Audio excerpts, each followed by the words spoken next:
The road goes on forever and the party never ends, especially if your name is Adam Carolla. And you love Portland, Oregon. Thursday, August 7th, catch the Ace Man at Helium Comedy Club in Portland. Then August 31st at Mom Said Yes in Torrance, California. 2 shows at 7 p.m. and 9 p.m. And those Torrance shows at Mom Said Yes featuring yours truly, Mike Dawson. Then on September 12th and 13th, the Ace Man heads to El Paso, Texas for 4 shows at the Comic Strip. Portland, August 7th. Torrance, August 31st. And El Paso, September 12th and 13th. Get tickets now at adamcarolla.com. Looking forward to a little small talk with Brad Williams. Adam Carolla. Yeah, get it on. Got to get it on. The treasure gonna mandate you get it on now. Thanks for tuning in. Thanks for telling a friend. Brad Williams back in studio. Thank you, and thank you for naming my future podcast, Small Talk with Brad Williams. I think that's going to work. Brad's got shows all over the place at Bakersfield, coming up at the Fox Theater. That's a great old theater. Yeah. Also, Thousand Oaks, Fred Cavill Theater. That'll be August 2nd. And then the 8th Capitol Center for the arts. For the arts. Well, you want that. When you come up, you're playing clubs. You start with open mics. You start opening.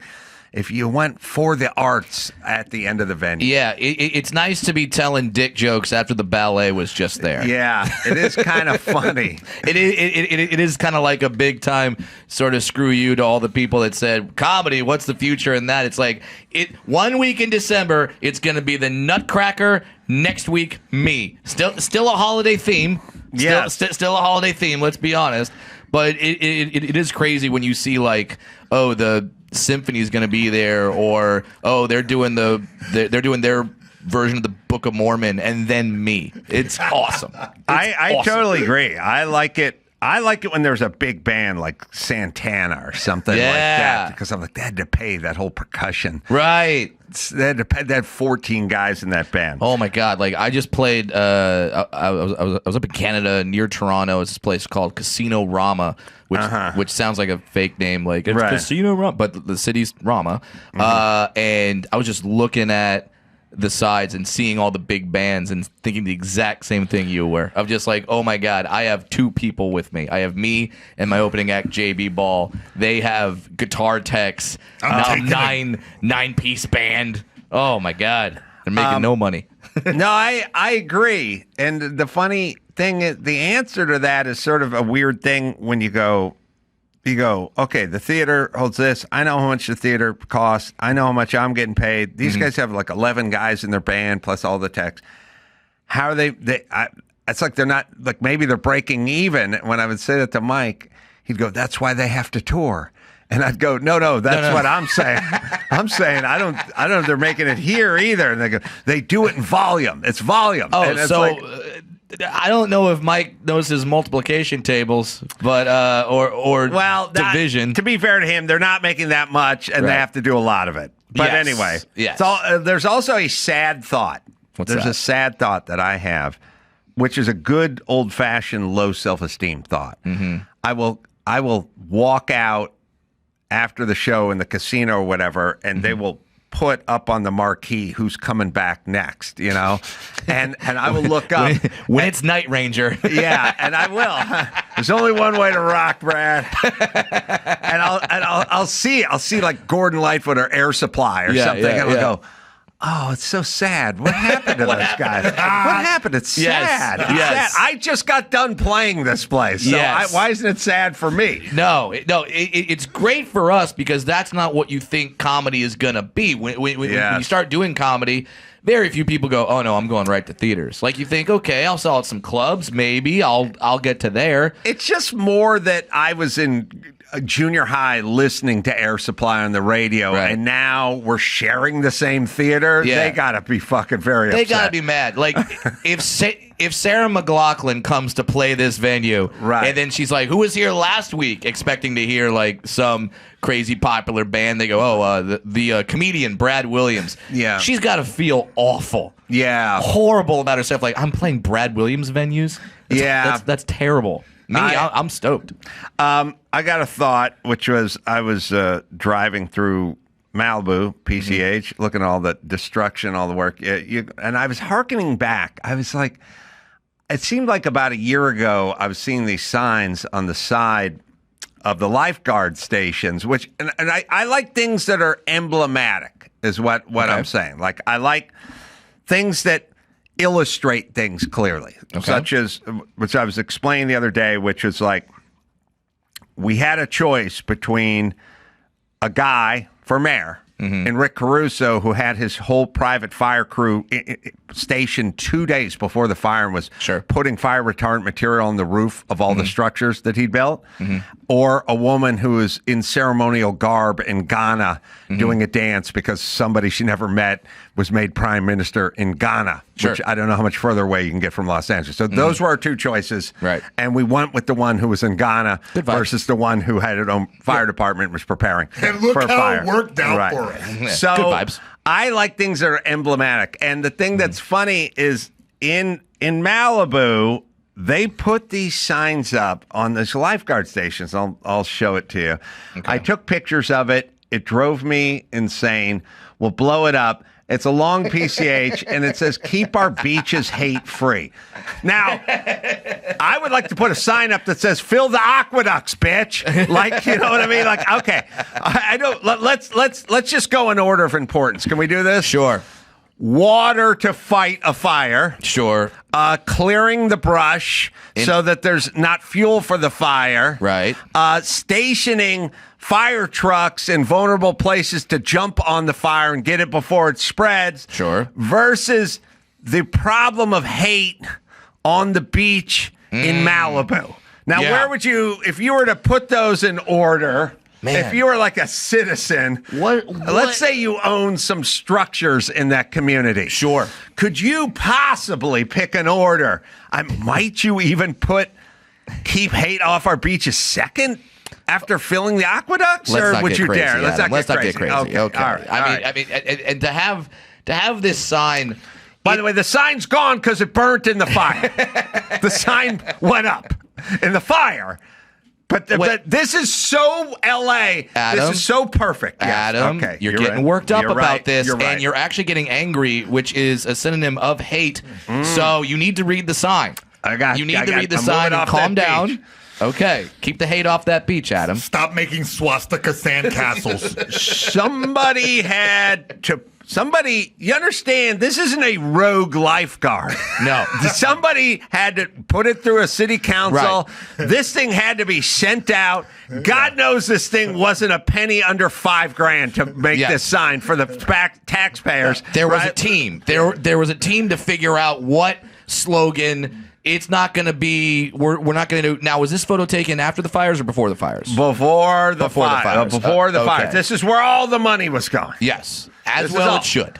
Yeah, This was taken about a year ago. There was a task force. They're like, oh, should we keep the hate off the beach? Is that good? Wait, no. Let's pay this guy another $2,000. The mounting of the sign had to be farmed out to a separate company that had the right kind of insurance. They probably closed the lane off, and PCH had someone holding the sign up that said slow and stop. They had to make sure that there was an OSHA representative there who was there as a deputy inspector to watch the mounting of the sign. Sure. I mean, all in, the sign had to be $15,000, right? Easily.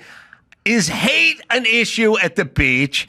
And then also, isn't it just kind of bumming out blacks and Jews who drive past it like, oh, man, it's everywhere, bro. I can't even fucking hit the sand without this shit. Well, because it's sort of the thing.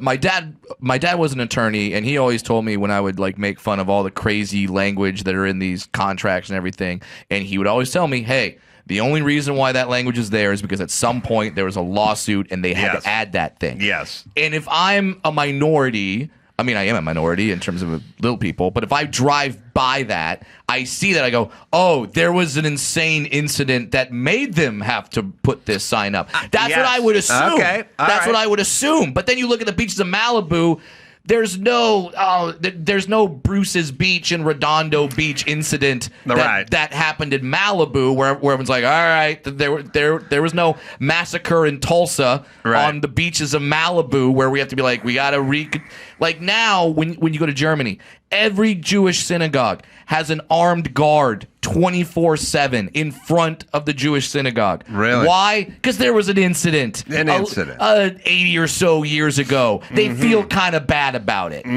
This is not that. I agree. And so it's insidious because basically we're post all this. We're not white supremacy's not the biggest problem. And so what they have to do is they have to constantly gin it up. So they hit you over the head with it and you think it's ubiquitous. And they put it in the end zone of the NFL game, and they put it, the president makes a speech, Biden did, and he gets up there and he starts talking about white supremacy and everything else. And all I'm saying is get rid of the hate and the white supremacy and the end hate and the end racism and stuff. Just replace it with malaria. And let's just say you came to this country from another country, you'd go, they evidently have a pretty big problem over there in the United States with malaria. Massive. I mean, they play their football games. They're putting it in the end zone. And they're malaria. down at the beach. It's everywhere. The president gives a speech on malaria. You know what I mean? And it's like, it's also the name of Trump's wife. But the point is you would come away from this going, I didn't really see any mosquitoes. But it is evidently a real problem over there, which it's not, but they want you to think it is, and that's why I think it's dereliction of duty and a dereliction of your fiduciary duty. Your dad would appreciate that one. But I'm just saying, here's what I'm saying to all the city council people and to all the women of the world. There's not an infinite amount of time to consider and talk about things. There's a certain amount of time. And every second you put into brainstorming up a scheme for a sign to be mounted on the side of a lifeguard station that has nothing to do with reality, helps no one, in fact, bums out whatever motorists may be crawling down PCH. Every second you devote to that process is a second you don't devote to clearing brush and filling aqueducts. That's what I'm saying. I would agree with that. And I would also say this. If let's just say, if there is a white supremacist, if the grand wizard of the KKK is heading to Malibu Beach and he's like, you know what? I've been seeing way too many photos of black people enjoying themselves on this beach. I'm going to go settle some hash. I'm going to go take care of this problem. Do you think that he is going to roll up, see the sign, and go, ah, fuck, there's a sign? Nah. Greg's pretty persistent. I felt that. I used to do a whole bit where first off, grand wizards burn. They don't tan. I mean, this is some of the whitest people. Right. These are gingers. To be fair. Gingers yes. who've never are constantly hooded and robed. They've never been exposed to the sun. These ain't migrant workers. They look at Andrew Santino as very dark. Yes. Yeah, they do not. There's not an SPF high enough for the grand wizard to hang out at the beach. So they don't play a lot of beach volleyball, number one. They don't know what's going on the beach. But to your point, yes. I used to do a bit on this, and I always felt this way. I see these signs. There used to be bumper stickers on the back of like all municipal vehicles, like garbage trucks and cop cars and meter maids, and it would say, "End senior abuse." And I was like, is there a human being who got behind this guy on his way? He was on his way to Shady Acres to open a can of whoop ass on Nana, I'm gonna go and like looked at that bumper sticker and then tilted his rear view down and didn't like what he saw looking back. One single tear coming back. I argue that it reminds more people to abuse seniors. Yes. Like that guy pulls up and goes, oh, Jesus, yeah, it's been a minute, hasn't it? I haven't backhanded Beatrice in a few weeks. That old bag of bones, you're right. I'm turning around. Yeah. I was heading to the boys' club to volunteer, but you know what? 1,000%. I don't think the signs are going to stop, like, end human trafficking. Also, oh, shit. How many especially when my grandpappy didn't cover the spread. Yeah. The greatest at the Denver, your precious Denver airport. Oh, yes. Your Denver precious Broncos. Denver airport. There was a sign of a rhino that said, "I am not medicine. I'm in Denver. I flew in from Burbank. I'm not going to Ghana to like hunt or I'm doing a show." What percentage of people you see weren't this? getting the connecting flight in Denver before you got to Kenya? The other thing is like, again, it's to stop the end the human trafficking signs in the bathroom. Okay, what is going on at this airport?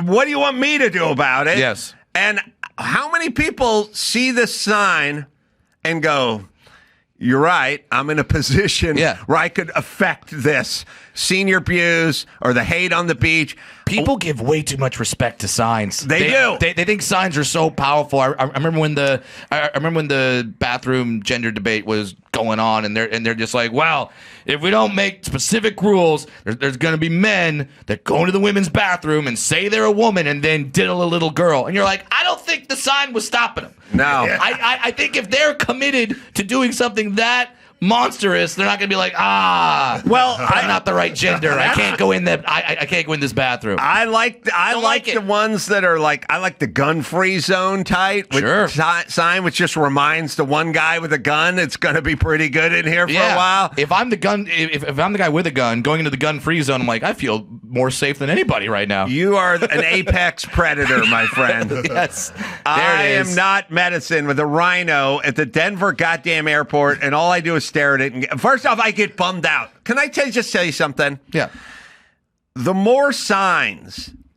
Here's the deal. I'm going in to take a piss into the bathroom at the Burbank airport. I'm only thinking about taking a piss and maybe where are we going to dinner tonight? Sure. And then now I'm forced to think about human trafficking. Yes. So thank you, yes. sign. Or I'm poaching of rhinos or hate crimes in Malibu. Like, I don't want to think about this all the time. If I ever got to an airport, a beach, whatever, and I saw a sign that said, "Stop dwarf punting." Yes. And there was just a guy, a little like yellow and black sign of a guy drop kicking one of my people. Yeah, right. I would say, I don't think I'm allowed on this beach. This is not safe for me to be here. You would definitely be bummed out. Yeah. I'd be like, oh, there's some of my people have been punted here. Not a fan. I want to blow up the keep hate off our beaches free or whatever. Keep hate. Let's make our beaches hate free, because I want to know what is somebody sponsored? Like, where? Also, is there anybody in the city council with enough fucking moxie to just go, "Dan, put your fucking hand down, your stupid idea about hate"? Don't you think you want hate? Now, it's not a problem. Yeah. It's not a fucking problem. So we should focus more on safety with lawn darts. And then someone would go, "Why? That's not a thing." And I go, "Exactly, bitch. Put your fucking hand down." I would say that when we say keep the beaches hate free. The only time I experience hate when I go to a beach is when I go to a beach and I see that, I can't bring my dog on this beach. Can't crack a beer. I can't throw a frisbee on this beach. I can't have a bonfire on this beach. I can't play volleyball on this beach. I can't play my music on this beach. That's when I have hate. That's where the hate. That's when I have hate. So maybe allow us to throw a frisbee, allow us to play fetch with the dog, allow us to crack a beer, allow us to have a bonfire. Maybe then we won't be so uptight. And let me tell you something about Brad. He doesn't throw a frisbee, he rides one. I ride one. He's fucking like the silver server on there. If you ever saw me riding a frisbee, everyone would just assume that Uber has a new option. They'd be like, "Wow, Uber frisbee. I didn't know that was a way to go." So, yeah, everything around the sign is now burned down. Sure. But we had a sign. But there's no hate there. There's no hate. There's just carbon. There's no structures. And toxic soot. But there is no hate. But there's no burger stand, but there's also no hate. I realize if you can get down to the beach with hate, I've lived here my entire life. I've never experienced a hate crime anywhere near the beach. The beach is the one place where people actually just sort of mellow out. The only hate crime that I've ever been a part of. There's another part of this. On the beach. Oh, is there a number to call? You can dial 211. Now, to be fair, not 911. Yeah. Which already exists for emergencies. 211 to report hate. Yes, which I would say if there was something of actual note of hate going on at the beach, you'd probably want to call 911. You'd probably get some cops involved if there's a guy burning a cross out there. But the fact that there's the separate...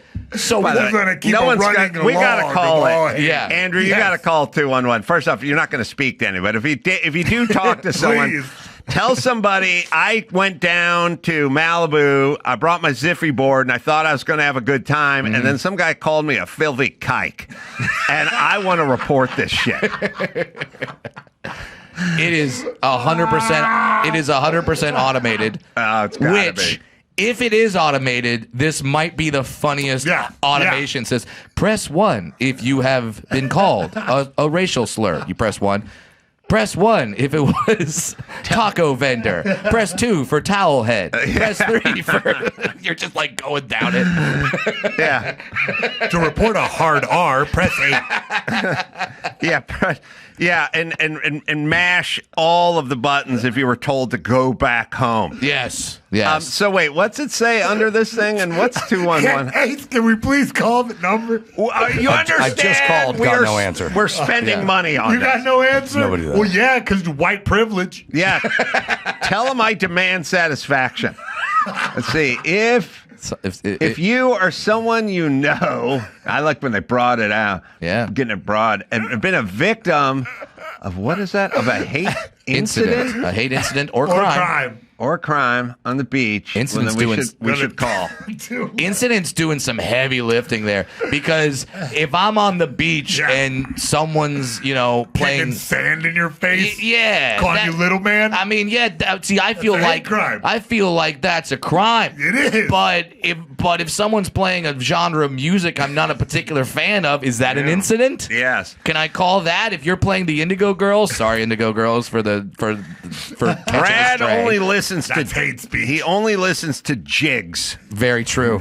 Just jigs. Just Irish, English. I don't care where the jig comes from. Scottish. I love a jig. It's got to be mandolin driven. Some would say that I'm a jigger. Oh, jigger, please.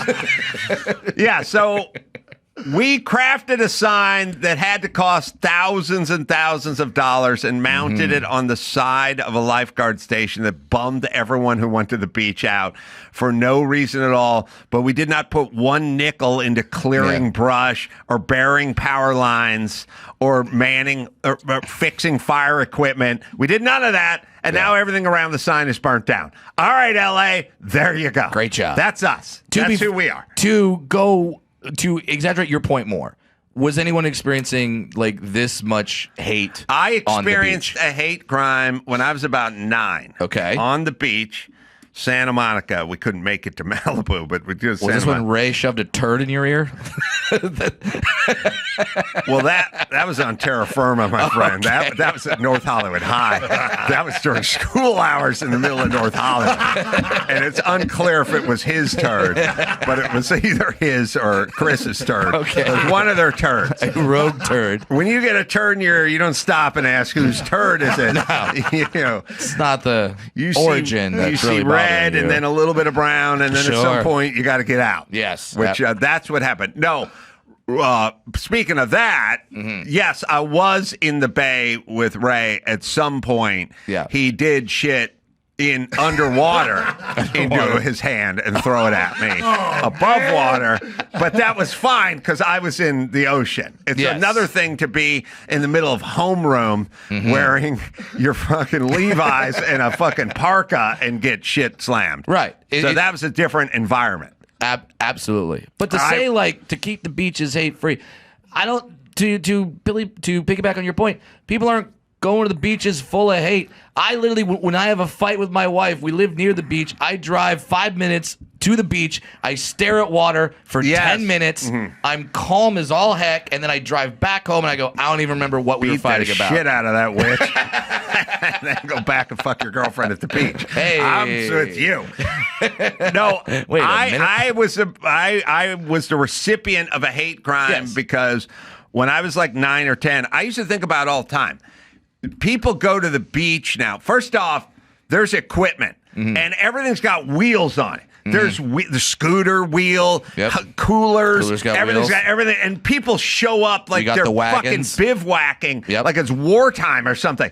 We showed up with one warm Shasta, you know what I mean, and no money for the entire day. Yeah. Like we just would show up, just show up. And you just had a towel. You had zero money. If there was water, you'd just go back up to where the bathroom was and drink it out of the sink. There was nothing. Just nothing the whole day. I didn't pack a sandwich, didn't have nothing. Right. And I was walking along the beach, and I looked. I was walking in with my feet in the water, and I see a Coca-Cola bottle halfway buried in the sand, right where the water, right where the cold seawater's licking up. And I was like, treasure this offering from the gods. Treasure has been offered to me. And I just like looked at it and I went, oh my God, I'm going to have a Coca-Cola. And I reached down, I started pulling it out of the sand, and I hear this voice, excuse you. I was like, what happened? Bitch sitting up there on a folding chair. Excuse you. I'm like, huh? That's my Coca-Cola. I go, I was keeping it cool. Oh, yeah, of course. Nothing. Shouldn't you shove be- it back in the fucking Shouldn't sand. you be holding your Coca-Cola? She wanted to keep it cool. Oh, okay. I know, but I Your thought Highness? it washed up. Yeah. Maybe it even had a note in it. Yeah, you never know. To whomever finds this, I'm stranded on a desert island. Maybe you spark a rescue situation. I found you a didn't know what was gonna note happen. in a bottle in Really? Malibu. Yeah. What did it say? It said Jews I- will not replace us. Yeah, that's what it said. This is terrible. I don't know Yeah. why. According people to would this do that. sign, that's what Yes. that's what was found all over the beach. It was a woman who wrote a note, and I called her. Did you? Yeah. Was she happy to get your call? Did she recognize your voice? Well, she didn't. I was hoping she threw it off a ship in Australia or something. Right, it just went all the way across Nah, the she sea. just threw it in Malibu and it washed back up to her. Like, hey, bitch, you got to get out in international waters, man. It's your neighbor. You're like, oh, Sharon. Yeah. Oh, crap. All yeah, right. she's like, Oh. I threw that about noon. What time is this? About 1. She put all her feelings Yes. about, she didn't want to die or anything, but she had some frustrations with Okay. life. Okay. Put it in a bottle. All right. She threw it right next to the hate sign, I'm sure, and it went out, and then the next wave came, and it washed back onto the thing.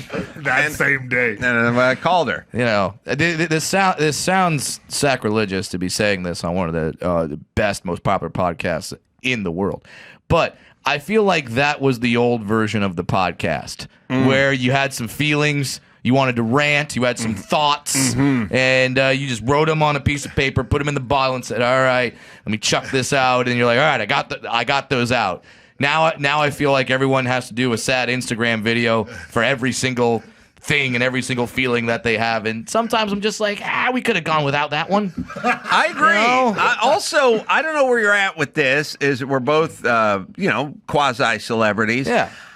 I don't feel I need to weigh in on everybody's departure. You know, like Ryan Sandberg died. Okay.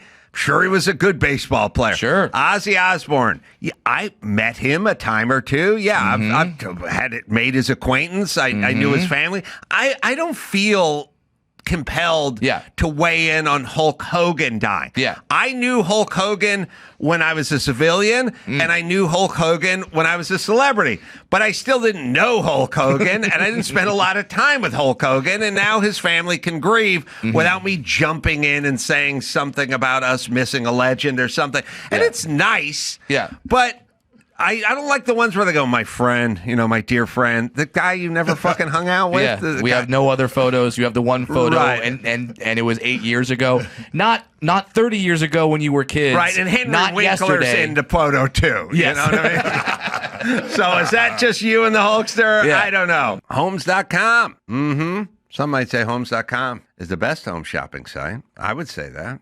Maybe because Homes.com's super comprehensive and transparent agent directory, so you know everything. Or maybe it's that Homes.com is the only site that always directly connects you with the listing agent who knows the home the best. Or perhaps it's because Homes.com has the most in-depth neighborhood content of any home shopping site that's extensively researched to highlight the personality of each neighborhood. Homes.com goes above and beyond to bring home shoppers the in-depth info they need to find the right home. Homes.com. And by the way, that's why I like to go there and see what's cooking in the neighborhood. Homes.com. We've done your homework. Now, I did post something about Hulk Hogan, but here's what I posted. Here, because at one point I had one of my favorite jobs I've ever had. Now, Adam, you know, as a stand-up comic,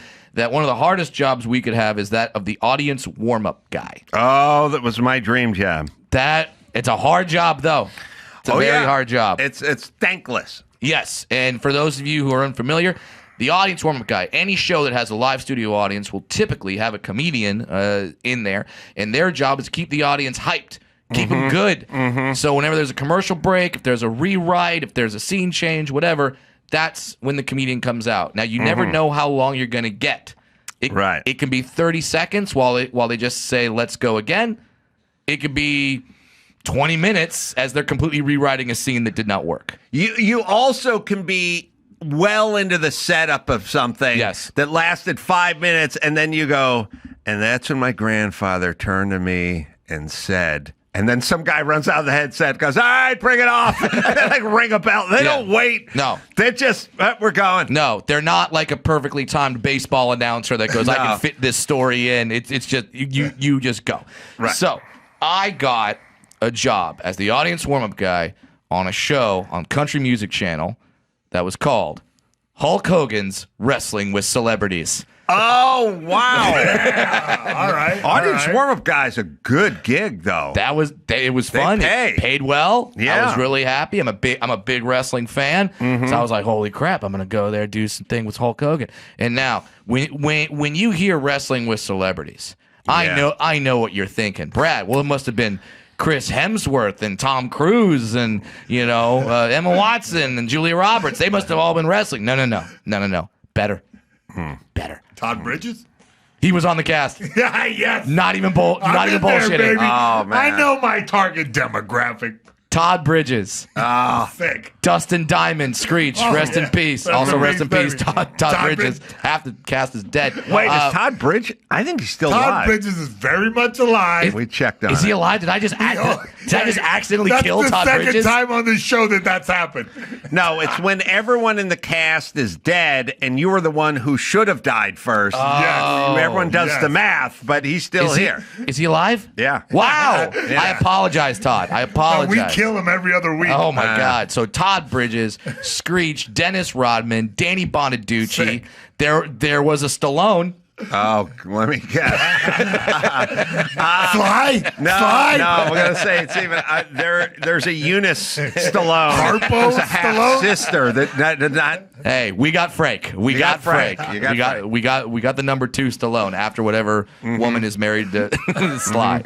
And this was our cast. There was others, but so at one point there's a wrestling ring, and they stop, and now it's my job to go into the wrestling ring and keep. Oh, that's where you do the stand-up from? Yeah, you can stand up from the wrestling ring. Okay. Keep everybody hyped. Now I knew this particular break was going to be a big break. I knew they had to completely switch the shots or whatever, so I knew I was going to have some time. So I put my buddy. Where Ozzy, did you film this, by the way? probably Van Nuys. That's where. Yeah. I think it was at Van Nuys. I put my buddy Ozzy in the audience. Now, Ozzy is a friend of mine who has trained to become a professional wrestler. Never succeeded, but you know what? He's now a wrestling announcer. He's doing okay. But he's trained to be a pro wrestler. I have him in the audience. I have him start to heckle me while I'm doing the set, and I'm like, "What's going on?" And he's yelling, "You suck! Get off the stage! Get out of the ring!" And then I do the old, well, if you think this is so easy, why don't you come up here and do this? Now, I have told maybe 3 people on the set that I'm going to do this. So everyone else on the set is like, what is Brad doing? He's asking an audience member to come out. Ozzy comes out of the audience, gets into the ring, grabs the microphone, does a minute or 2 of the worst stand-up we could write. We wrote the worst stand-up ever. He gets frustrated.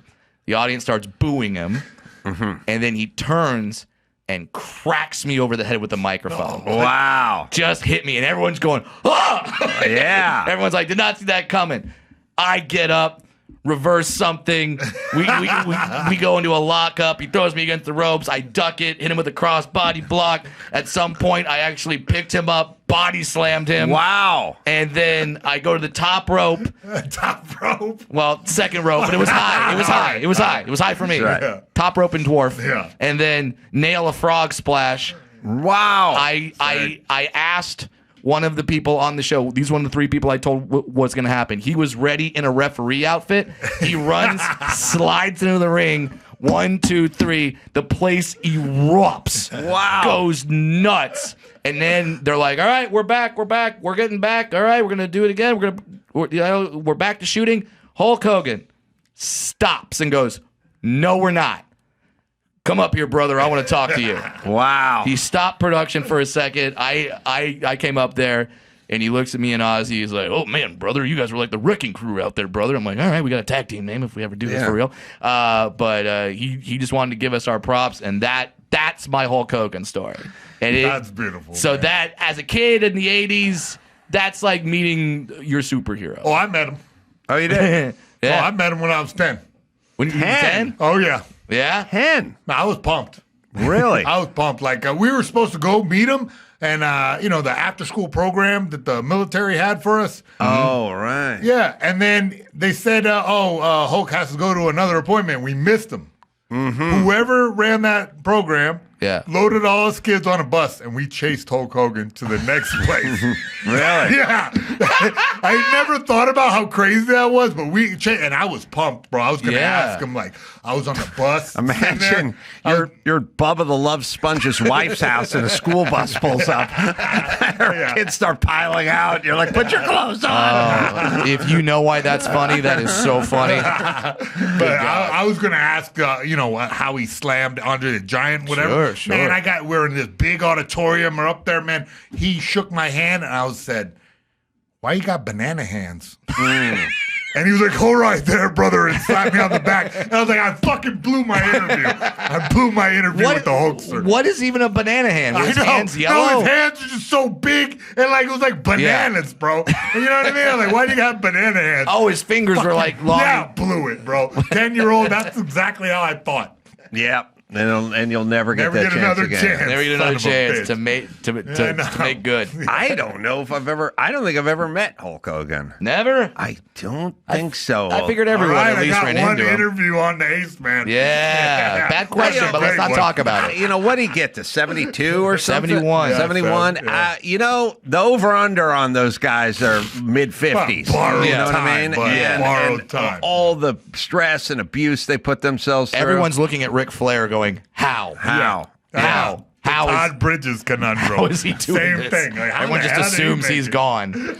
Woo. Yeah, the fact that, and this is a meme that's been going around the internet, so this is not my joke, but the fact that Hulk Hogan was like, say your prayers, eat your vitamins, and train every day, 71. Ozzy Osbourne, every drug on the planet, 76. Right.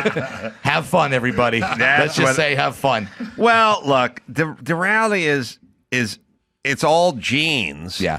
And we cannot handle genes because genes are the one thing you can't control. None. So we go, I need something I can control as a human, and I can't control genes, anymore. You can control the color of your eyes. So you go, well, let's get religion. Let's invent religion. And then let's start talking about coffee enemas and zinc and stress and like everything else. And all that is fine, but it doesn't take the place of genes. And it's always weird. I think about this all the time when I hear people talking, like they go, oh, look at that model. You got, what's her name, Sweeney out there doing all her genes. And they'll do these interviews, and they'll go, "What do you eat?" They go, "Oh, I live on In-N-Out Burger." And then everyone watch them go, "Shut up, bitch! You don't live on." Yes, she does. She has good. Her genes are fucking better than yours. Yeah, that's why she looks that way. And by the way, there's no amount of personal trainer or diet that can get your waist to that, and get your tits to that, and get your ass to that. It's all fucking genes, everyone. Now, within the genes, you can move it around a little bit. Yeah. You can destroy things and stuff like that. But it is so much genes, and nobody really understands, Sydney Sweeney, but understands how that works, and we don't want to. Right. Because, listen, you know what I watched last night? I watched 2 parts of the 80s, 90s supermodel, Naomi Campbell and Cindy Crawford and all that, that group, the 4 big, Chrissy Turlington was one of them? Chrissy Turlington, and then Evangelista. All right. Linda Evangelista. Mm-hmm. Okay. Let me tell you how their modeling career worked. It wasn't that they ate Sprouts and worked out all day. Mm-hmm. They turned 15, and then they looked in the mirror, and they went, wow. And then someone else saw them and went, hey, wow. Mm-hmm. That wasn't a workout regimen. There was no face cream. There was no keto diet. Mm-hmm. There's no nothing. They worked normal jobs. They lived in normal towns. And then at some point, they sprung a pube and they got a mirror.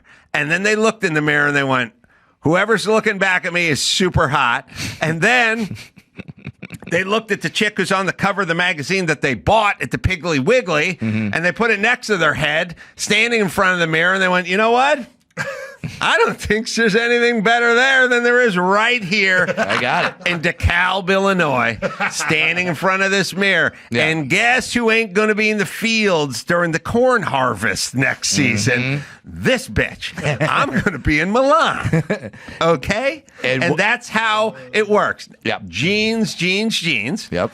And then they ride those genes, and then at some point, time sort of catches up to them, and they can no longer do what they did, sort of like a great athlete, but they can pad another 10, 15 years onto that. Sure. Genes, everybody. Yeah. Now, the part where we sell you that this face cream or this coffee enema or this juice cleanse or whatever can make you look like the person that's selling it to you, that's the biggest lie in America. Absolutely. It works on women, and they buy all that shit, and that's why. But the gene, you know what? You would much rather, if someone said, look, you got to marry a woman. Okay. Would you rather... Wait. And the goal is for her to look as beautiful as she can for as long as she can. Sure. Would you rather marry someone with a super good work ethic, like gets up in the morning, does the Pilates classes, eats right, and does all that, or a chain-smoking slob with great fucking kick-ass jeans? Give me the slob. Give me the slob. Because the chick who goes to the Pilates class can never look like that. I mean, when you see the models, you see Cindy Crawford, you see Naomi Campbell, and you see these people, you go, there's no amount of working. You would have to take yourself, put yourself in a Cuisinart, and then pour yourself into a mold of Cindy Crawford to resemble that. By the way, Cindy Crawford, I always feel bad. I don't feel bad for the brother, but the sister. Oh, Cindy has a sister? She has 2 sisters, I believe. It's not like the Bunchins.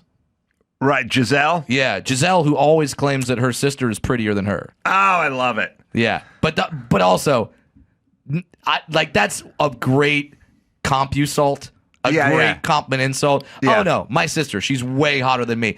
Yet, I doubt the sister is a multi-millionaire banging her Brazilian jiu-jitsu instructor. And also, so it's like she almost wasted the talents then. Yeah. She could be banging a Brazilian. Yeah. But not necessarily that one. Now, I don't know. She might be a geneticist or some sort of like scientist or doctor or whatever, research. Not if she looks better than Giselle. I was going to say. Yeah, you don't burn the midnight oil studying for the SATs when you look better than Giselle. No, this is what you do. Female comedians will do this. There'll be be a successful one, and then they won't pick another successful one or one that's higher up the food chain than them and go, she's funnier than I am. They pick one you've never heard of, who never has a chance at success, and maybe opening for them on a good night, and goes, Tammy's the funnier one. You know what I mean? Because it's safe. It's safe. You see what I'm saying? Yes. So she's probably better looking than her sister because it's mathematically hard to get better looking than Gisele Bündchen. Very true. But the thing is Cindy Crawford has a sister, two sisters. Okay. And they're showing the old family photos, you know, when everyone 13 and 9 and 12 or whatever it is. And the one sister, this is the one I feel bad for, looks a little more like Cindy Crawford than Cindy Crawford. Oh. Which is possible. Yeah. I'm gonna prove it with my Swayze theorem. What? Oh, I've seen Patrick this. Swayze has Yes. a brother who looks more Don Swayze. Don Swayze looks like. Now, yeah, everyone just fucking hold your liquid for a second here. Yeah. And follow me. Don Swayze looks more like Patrick Swayze than Patrick Swayze does. If you were drawing a picture at a deli, a character of Patrick Swayze, you would end up drawing a lifelike picture of Don Swayze. Okay. Don Swayze is the early AI version of Patrick Swayze. Yes, and you can find me some photos and prove me right. But I do think, just according to the picture I saw, Cindy Crawford's got a sister who looks more Cindy Crawford than her, which that's the real insult. Sure. Wow.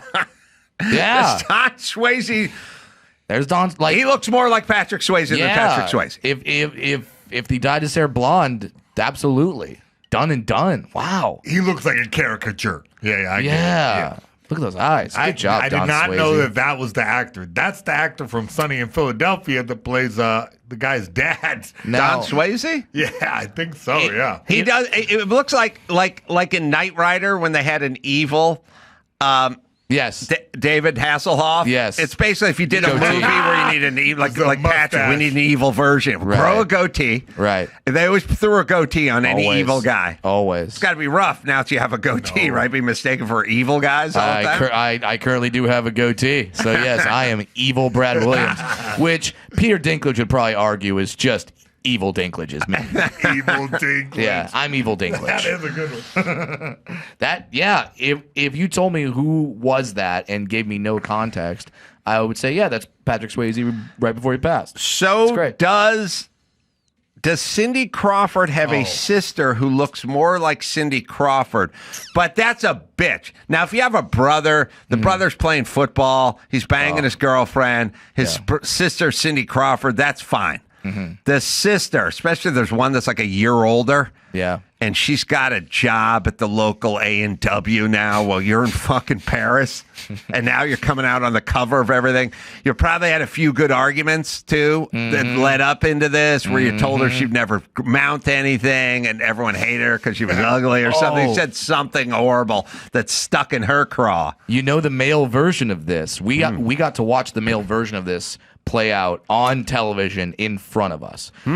Aaron Rodgers' brother. Oh, yeah. Was on The Bachelor or the Bachelorette. He was one of the bachelors. And just the whole time, whatever woman he was going on a date with kept being like, so, like, could we meet Aaron? Yeah. At some point? But he looks like Aaron. Yeah. He like I don't know if it's a whole Don Swayze situation, but he looks like Aaron. He's not a bad looking guy, and I believe, I could be wrong with this, but I believe at some point Aaron Rodgers' brother was also playing football and was like a like high school quarterback or something. And now now he's like, yeah, brother. Yeah, I know. Everyone just wants the brother. Okay. Yeah. Okay. Can't get out of the shadow. Yeah, but you're right. When you go to the different gender, fine. It's fine. Whatever.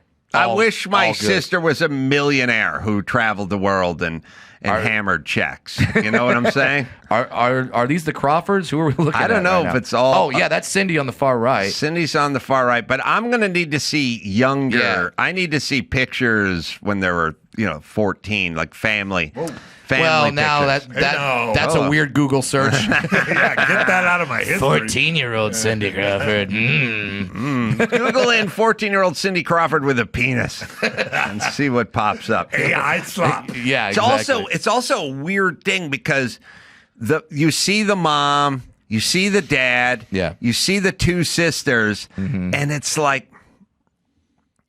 it's there's a little pixie dust involved, It's like a comedy.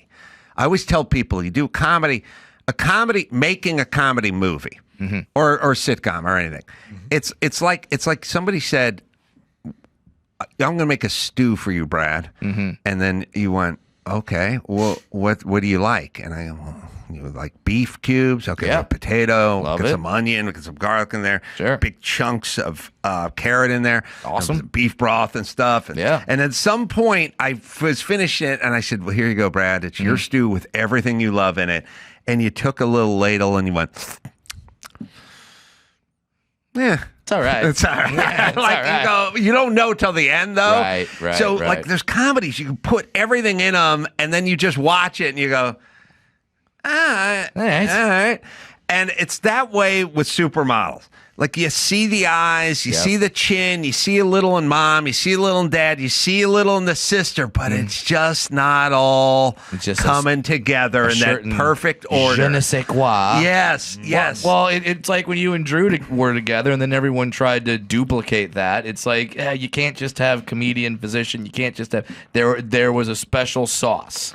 I agree. There was something unique to you guys. Well, and that becomes a problem because people go with the format. Right. And they go, it's a format. And then they would say to me all the time, thank God I was always a douche. I wasn't a douche, but people go, what is it about the format with the sex talk and the doctor? I go, no. Reason the show's successful is because of me and because of Drew. That's all. And they'd go, oh, come on. And they always want to get in a format because formats they can work with. Right. People, sorry, there's one Drew, there's one Adam. But the format, and I would go, no, it's us. And I'd go, the show's just two guys talking at night. So if you want to try to, and taking calls. Go find two guys. Go Fine. find two guys. But they're not going to do it. It's the same thing that with inside the NBA with Shaq and Barkley, Kenny, Ernie. Everyone's. How long have we had post game shows in sports? Since we have sports on television, we've had post game shows. Right. The magic of those guys together, you cannot duplicate. Cannot. We have a young picture now. Is Cindy on the right? Because Is that far right? Okay, so that's Cindy. Cindy's on the right. So I'm saying her sister on the left got a little more Cindy Crawford in her than Cindy Crawford. I see it. If she took off the glasses, she's wearing right? glasses. There's no point at this stage where if I said one of them's going to be a super model and the other's going to be a housewife from DeKalb. I don't know, Ace. Look at the size of that head. Like, that's a supermodel head, bro. That infant got a big old head. Her sister looks more modelly at this stage. She got a little more Cindy in her than Cindy. But listen, the same thing happened with the Swayzes, many years ago. Yeah. They over Swayze. I wonder if Swayze, there's like a Chuck Swayze, the dad, who just looked like 5 Swayzes, because that's a lot of Swayze in your seed, right? So you got to seed Swayze that shit. Strong, I mean, that's like you Swayze. go, fuck. Now, my dad didn't have a lot of seed power, so his kids just kind of were like, like whatever. And you don't know my dad was my dad. If you saw him, you wouldn't know my mom was my mom. You would nothing.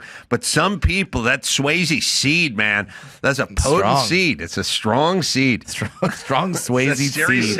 That's a Swayze funny seed. alliteration. Swayze cocky party. Yeah, buddy.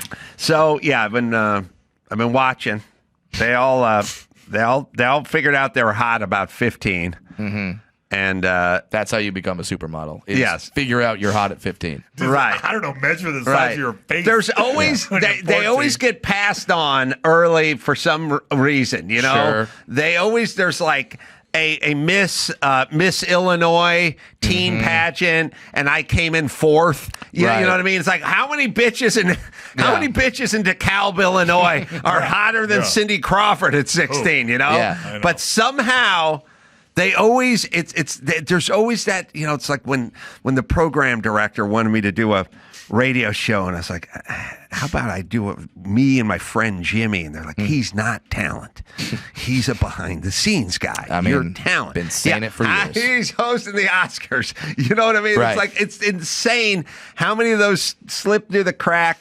So I guess it's built in. It could go no other way, but Cindy Crawford didn't come in second to Giselle Bundchen, who lived across the street. Right.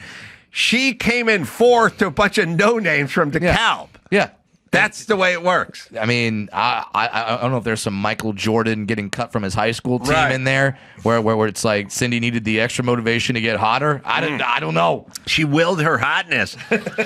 I did not do myself any favors. She took that personally by going to DeKalb, Illinois. DeKalb, Illinois. Because that's her birthplace. It's her birthplace. Okay. DeKalb, Illinois is the first college Drew and I ever played. Oh, wow. And we toured the country. We ended up playing hundreds of them, played these big 3,000-seat venues with all these college students. There's no act. There's no anything. It was just an hour and a half to kill. And we just walk on stage. And we didn't know what we were doing. It always worked out. But we were driving from Chicago to DeKalb. Look it up, Dawson. It must be, if memory serves, it's about 90 minutes, maybe 2 hours. You know, like 90, hour 45 out of Chicago. But I'm amazed there's a town in Illinois I haven't toured yet. Yeah. I've been to Peoria, Rockford. It's so all many other cornfields cities. out there. Yeah. And it's so funny because they go, you're going in and they're going, well, we're going to have dinner with the student union and then we'll do the show or whatever. And you go, okay. And then you go, what's for dinner? And they go, casserole. And you're like, oh, I'm from North Hollywood. We haven't had a casserole since 77. Yeah. But we're back in 19th. They like casserole. By the way, Love it. I had nothing wrong with a Nothing casserole. wrong with casserole. So Good stuff. they kept telling me that Cindy Crawford was born there. And this is, by the way, this is 1997. Cindy Crawford's at the height of her powers, Right, that's the peak. And they're telling everywhere you want. It's like, Cindy Crawford. And about the 12th person that told me that, I was like, yeah, but then she turned 15 and she left. So she left. And it's not where you're born. That's random. It's where you go to and the place you leave. So it's really an indictment of the cow. Where is she now? Malibu, spreading hate on the Spreading beach. hate on the beach with Randy Gerber. So Just pouring tequila on minorities. every one of That's these the hate of the bitches was beach. born somewhere. Yeah. And they're all gone. And now they live here. Yeah. So that's the bragging rights. It's where they moved to, not where they were shit out of. You understand? And everyone got angry at me. I can imagine so. Well, because until that moment, every girl in DeKalb thought that they could be Cindy Crawford. Well, they still can. They're just going to have to move to Milan when they're 16 Right. and never return to DeKalb. And have perfect genetics. Yes.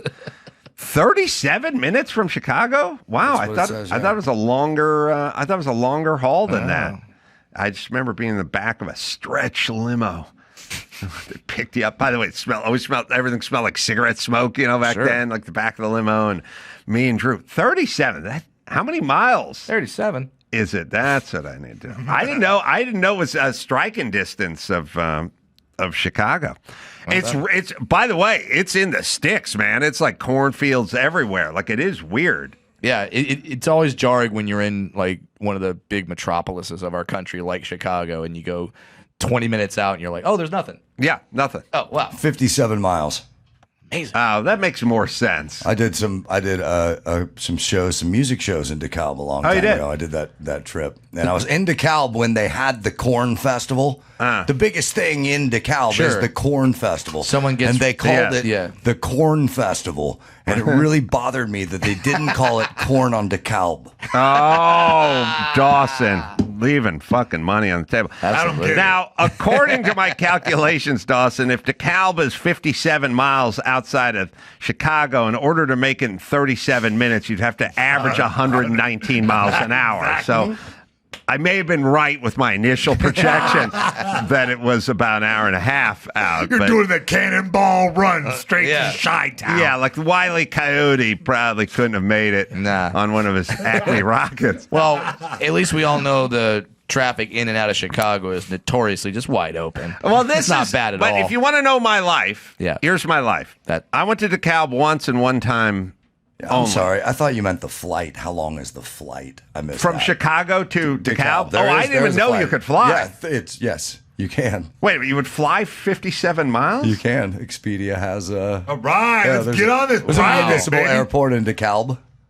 And it's a 37-minute flight. That's incredible. I think it's pronounced DeKalb. That is bizarre to go somewhere that's under 60 miles. So it'd be like me, like so. Take it Orange County. You can Go to Orange technically County. fly from Burbank to LAX. Yeah, you can, I guess you can. Oh, you can fly from Burbank to Orange County or whatever. Yeah, but I guess you wouldn't. But the point is here's how my brain works. I did this shit 28 years ago, and I've never been back. But I have a recollection of being in the car for a while. So then when I say how long from Chicago to DeKalb, and Dawson, who owns a computer, says 37 minutes, I stop and I go, well, this is weird because he's got a computer and all I have is a distant memory. But my distant memories are good. And I was in that car for a while. And then I stop and I do what annoys everyone. I go, thank you for that. Now tell me the distance so at some point I can be correct with this. And so, it took an hour and a half to get there. And they also invented barbed wire there. Wow. Which I explained to them as well wasn't really much of an achievement because barbs and wire already existed. You just made a Reese's peanut butter cup. It's like you shouldn't take a lot of credit for that. You guys looked at a prison and went, how can we keep these people in here more? Yes, barbed wire and Cindy Crawford. Hell of a legacy for that town. It's the problem from being from L.A. You know this. I know this. Yep.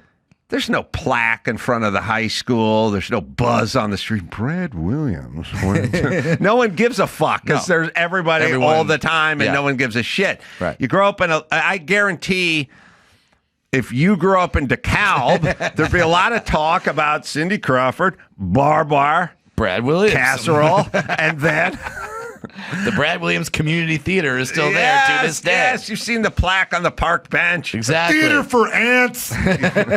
All right. Yeah, Sunny Hills High School. Why don't you name the theater after me? Yeah, you were. I went there. You went there. I went there. Sunny Hills High School. Sunny Hills. I know. I went to North Hollywood High. Sounds like a retirement home. Sunny It Hills. sounds like somewhere leprechauns come from. I mean, you're not wrong. I got Bill. I went to North Hollywood High, and I think I get. When they do famous alumni, I think I'm below Christy Canyon, the porn star. I think she's like a notch above me. To be fair, I've never spanked it to you yet. The day is young. Yet. Sit around. Yet. All right. Do a couple more push-ups. Let's take a break. We'll do some news. We'll do all that right after this. Morgan and Morgan. All right, let's get real for a minute. Everyone talks about summer being sunshine and backyard barbecues, but you know as well as I do, summer's also prime time for accidents. Every slip by the pool, maybe got rear-ended on the way to the beach. Well, that's why you need to know about Morgan and Morgan. Good dudes. When I say good dudes, I mean men and women over there. Met these guys, talked to them a little bit. Good sense of humor, by the way. They brought in more than $25 billion. That's billion with a B for clients just like you. I'm talking about real stories. One guy got offered $500,000 for an injury. Ended up with $29 million thanks to Morgan and Morgan. Man, phone call to make. That's why they're America's largest injury law firm. Am I right, Dawson? Hiring the wrong firm could be disastrous. Hiring the right firm could substantially increase your settlement.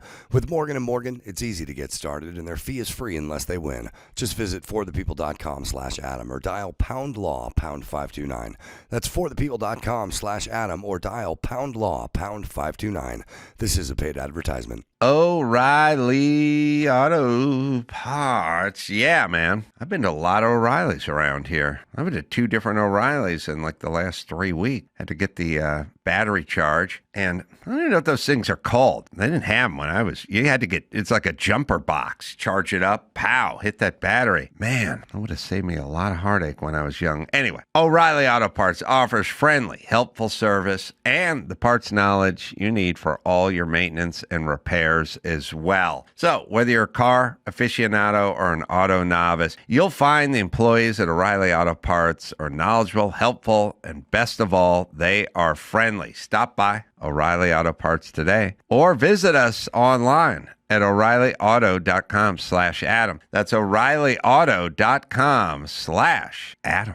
Here's a memorable moment from the Adam Carolla Show's Ace Awards archives. Listen, this is legendary newsman Ted Koppel. I don't know if you know this. I haven't been on your TV recently. Why is that? Because now I'm hawking porno. And let me tell you, the best porno to hawk is the personal touch. Let me tell you why. It's strictly X. It's hot. It's wonderful. And, oh, breaking news, I just blew my balls off to the personal touch. That's right. I had a built-up, abnormally large amount of semen in my balls.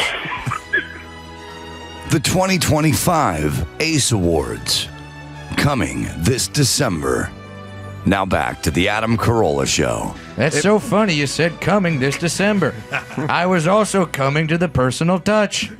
This is Ted Koppel reporting that my loads are still rather large. I want to hear Bobby Hollander again. I can't get enough of Bobby Hollander. And if he went to North Hollywood High, he'd be above me as well. I had a vague recollection like years ago that I rented a tape back when people would rent porno tapes called Bobby Hollander's Porn Bloopers. And I was like, well, you know, I like porn. I like comedy. I like bloopers. I like Alan Funt. Yeah. So I like Dom DeLuise. So you know what? I like Bob Saget. So you know what? I love blooping. This is blooping. This is porn and it's bloopers. Sign me up. It was horrible. It was horrible. But What was your favorite? What were some of the highlights of a porn blooper tape? I got to know this. you know, there's always the jib mic smacking the guy in the ass. You know, it wasn't even funny. It was basically nonsensical. But I remember Bobby Hollander.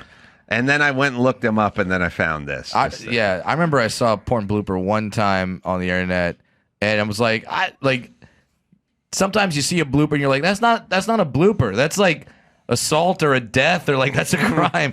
It was the guy in the porno scene. He farted in her face. Blew his load, and then it landed on like one of the cameramen. It's a biohazard. What the, like? That's against OSHA. Is there an HR department in porn? Because if there is, I think you got a complaint. That's why I stopped doing the double penetration. Yeah. Same. All right. Sorry, Bobby. I love the whistling first. Hi. You thought it was Alfred, but it's not. My name is Bobby Hollander, and I'd like to introduce you to a tape called The Personal Touch. Now, the personal touch is something different in home entertainment. It's strictly adult, strictly X, and it's hot. It's so hot, it's going to blow your balls off. It's going to want to make you wet your panties. It's going to want to make you reach in and grab it. It's going to want to make you come right on your television screen. Around or on your television screen? I can never figure it out. It stars Shauna Grant, Dad. Sharon Mitchell, Paul Thomas, Ron Jeremy, Dominique, a newcomer to the screen, Gene Harlow. The Personal Touch was shot on videotape to give you the finest quality in adult entertainment. It's going to let you, the home viewing audience, get out of your bed, off your couch, out of the bar. I love the music and you guys that kicking are in. watching it in the bar, we're going to be into the bathroom in a minute. By the way, who's watching a porn at a bar? I don't mean to say it I don't want to. in an obscene way, but we wanted to make it that way. Shauna Grant in this film, whose stars you've seen in Penthouse, you've seen in Swank, High Society. High Society? Chic, Oh, Hustler, yeah. Velvet. All right. The thing that's Jerked weird off to- about this is I was watching this, and it's very Boogie Nights. Yeah. Very. Very Boogie Nights, and Paul Thomas Anderson. Yeah.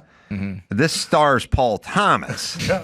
Wow. Paul Thomas Anderson must have been hip Did he see the to personal Bobby touch? Hollander. Well, it's a calling, right? You hear your name? Wonder if they did some research and then it inspired anything.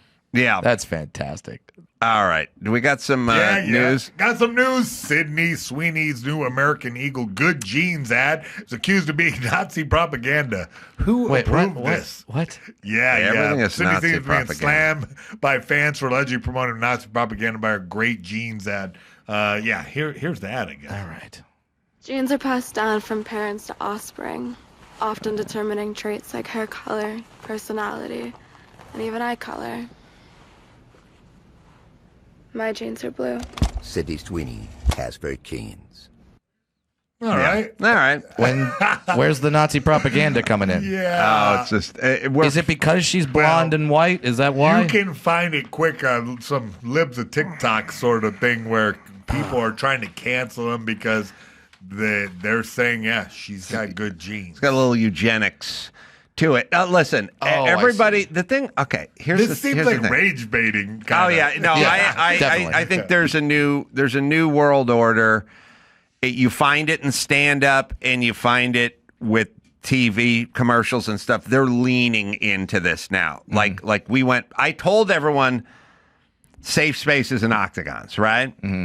You turn on the TV, you see a Subaru commercial. It's a mixed gay couple who adopted a sheep, and there's nothing about the car. Then you switch the channel, and it's a Dodge Ram truck commercial, and Dana White is screaming "America, America, America," while guys are pumping shotguns and doing donuts in the desert in a Ram. Right? Like it's literally fireworks, flags, cowboy hats, guns, trucks in America. So what we're doing. That's the octagon. Literally.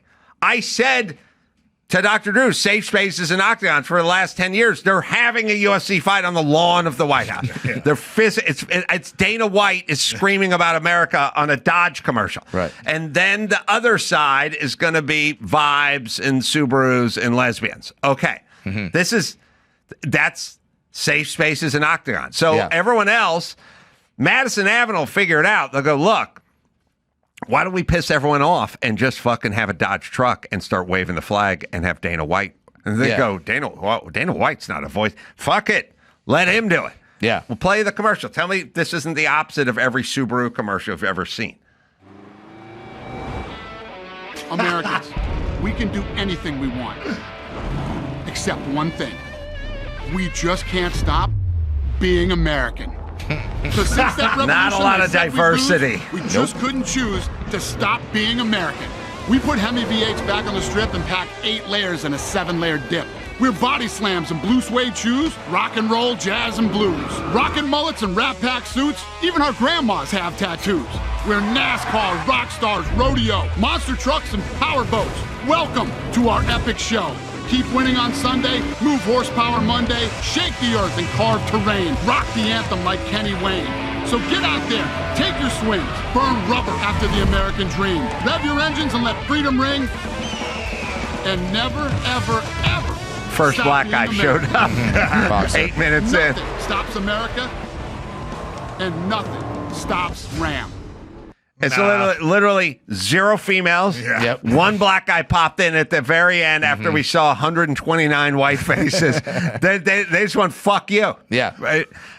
Just to show Brad, just because it makes me laugh. Now let's go to a Subaru commercial. I will show you the Volkswagen commercial. Okay.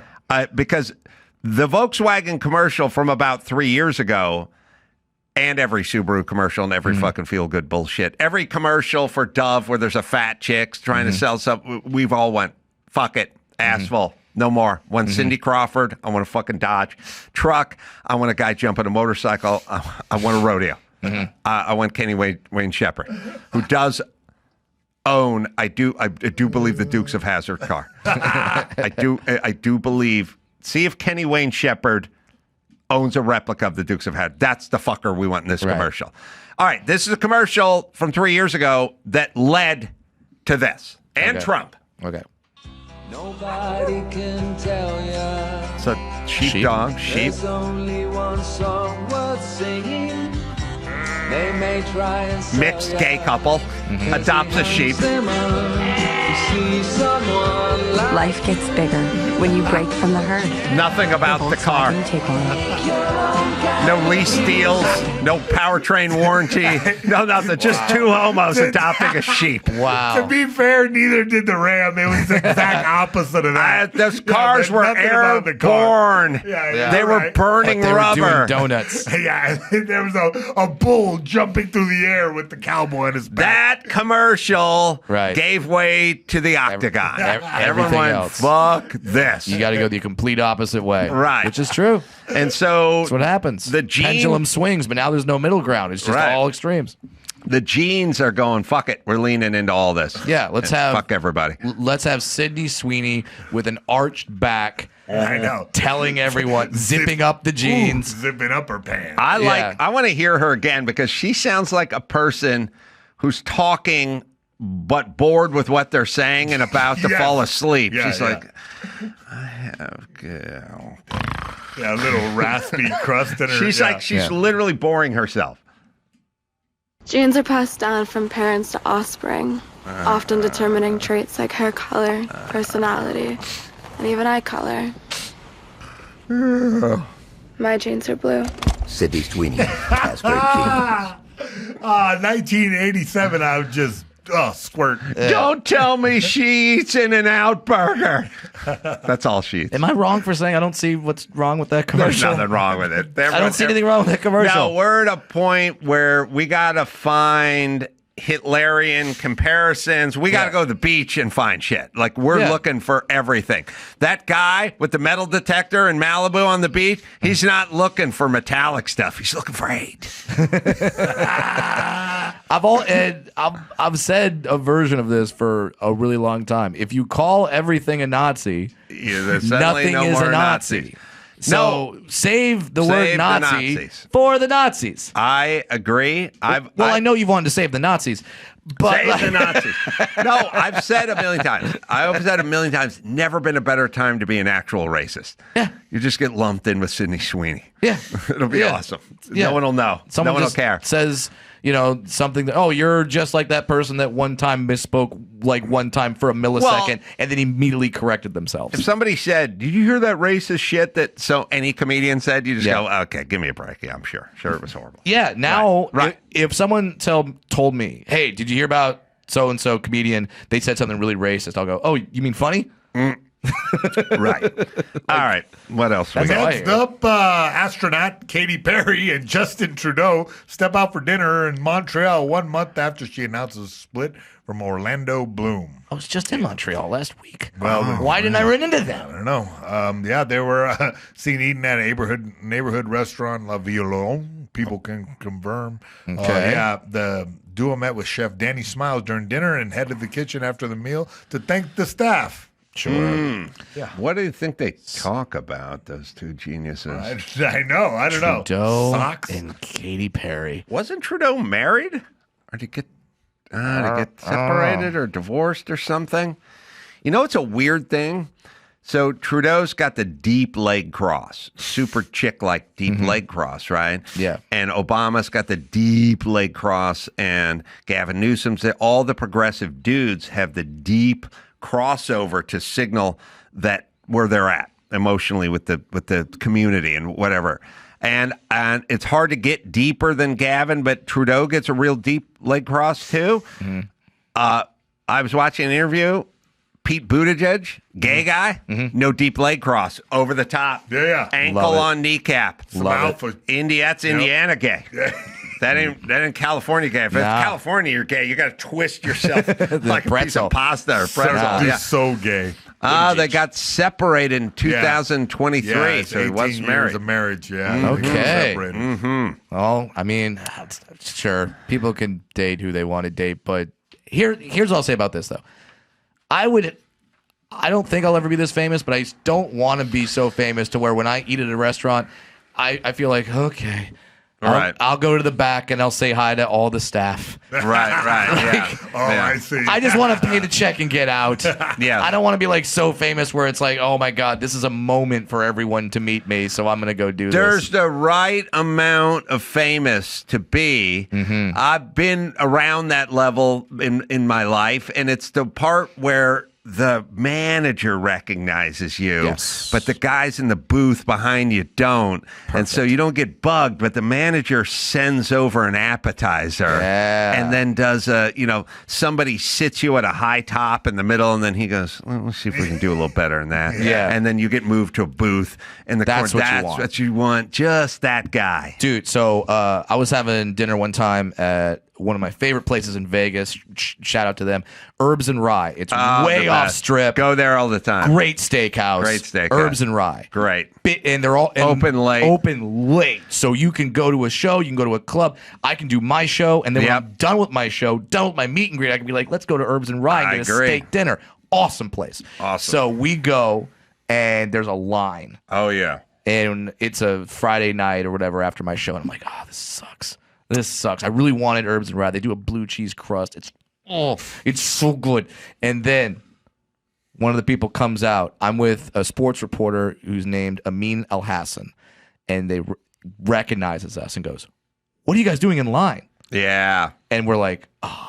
And then he just gets us right in. I got that at Herbs and Rye too. Sat down at a table. Yeah. Oh, and then had the best damn meal ever. Shout out to Herbs and Rye. Great. Yeah. Place serves good food when people eat with plates at the bar. Yes. Now, sushi's something else, and finger food is something else. But I'm talking about a full plate with steak and potatoes at the fucking bar. Don't care. Don't need a booth. Don't need a whatever. I'm eating here. Yes. Yep. Can't find a booth. I don't care. I'm eating here. Yeah. That's what that place is. When guys, bartenders who are bartenders, waiters who know their shit, it's nice. Old school. Nothing better. All right. Sorry. What else we got? Oh. Katy Perry. Oh, yeah. I don't know. Yeah, I don't like this. Okay. Katy Perry has bangs. Okay. I don't think bangs ever helped anybody. I don't think they've helped. I didn't even think they helped. I have fond memories of the era where girls would tease their bangs out over like they look like Bugs Bunny's girlfriend. I think in general you are correct. Right. I will present a Zooey Deschanel. There we go. You talking about this straight across kind of vibe? Yeah, I'm into that. I'll present her, but I think in general there's always I see what you're saying. Exceptions do not prove the rule. So No, you're right with the Deschanel. Yes, but in general you are correct.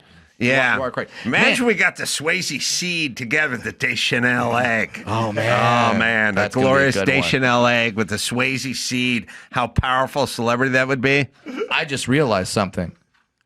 Now I know why Katy Perry is going for Trudeau. Because her ex-husband is Russell Brand.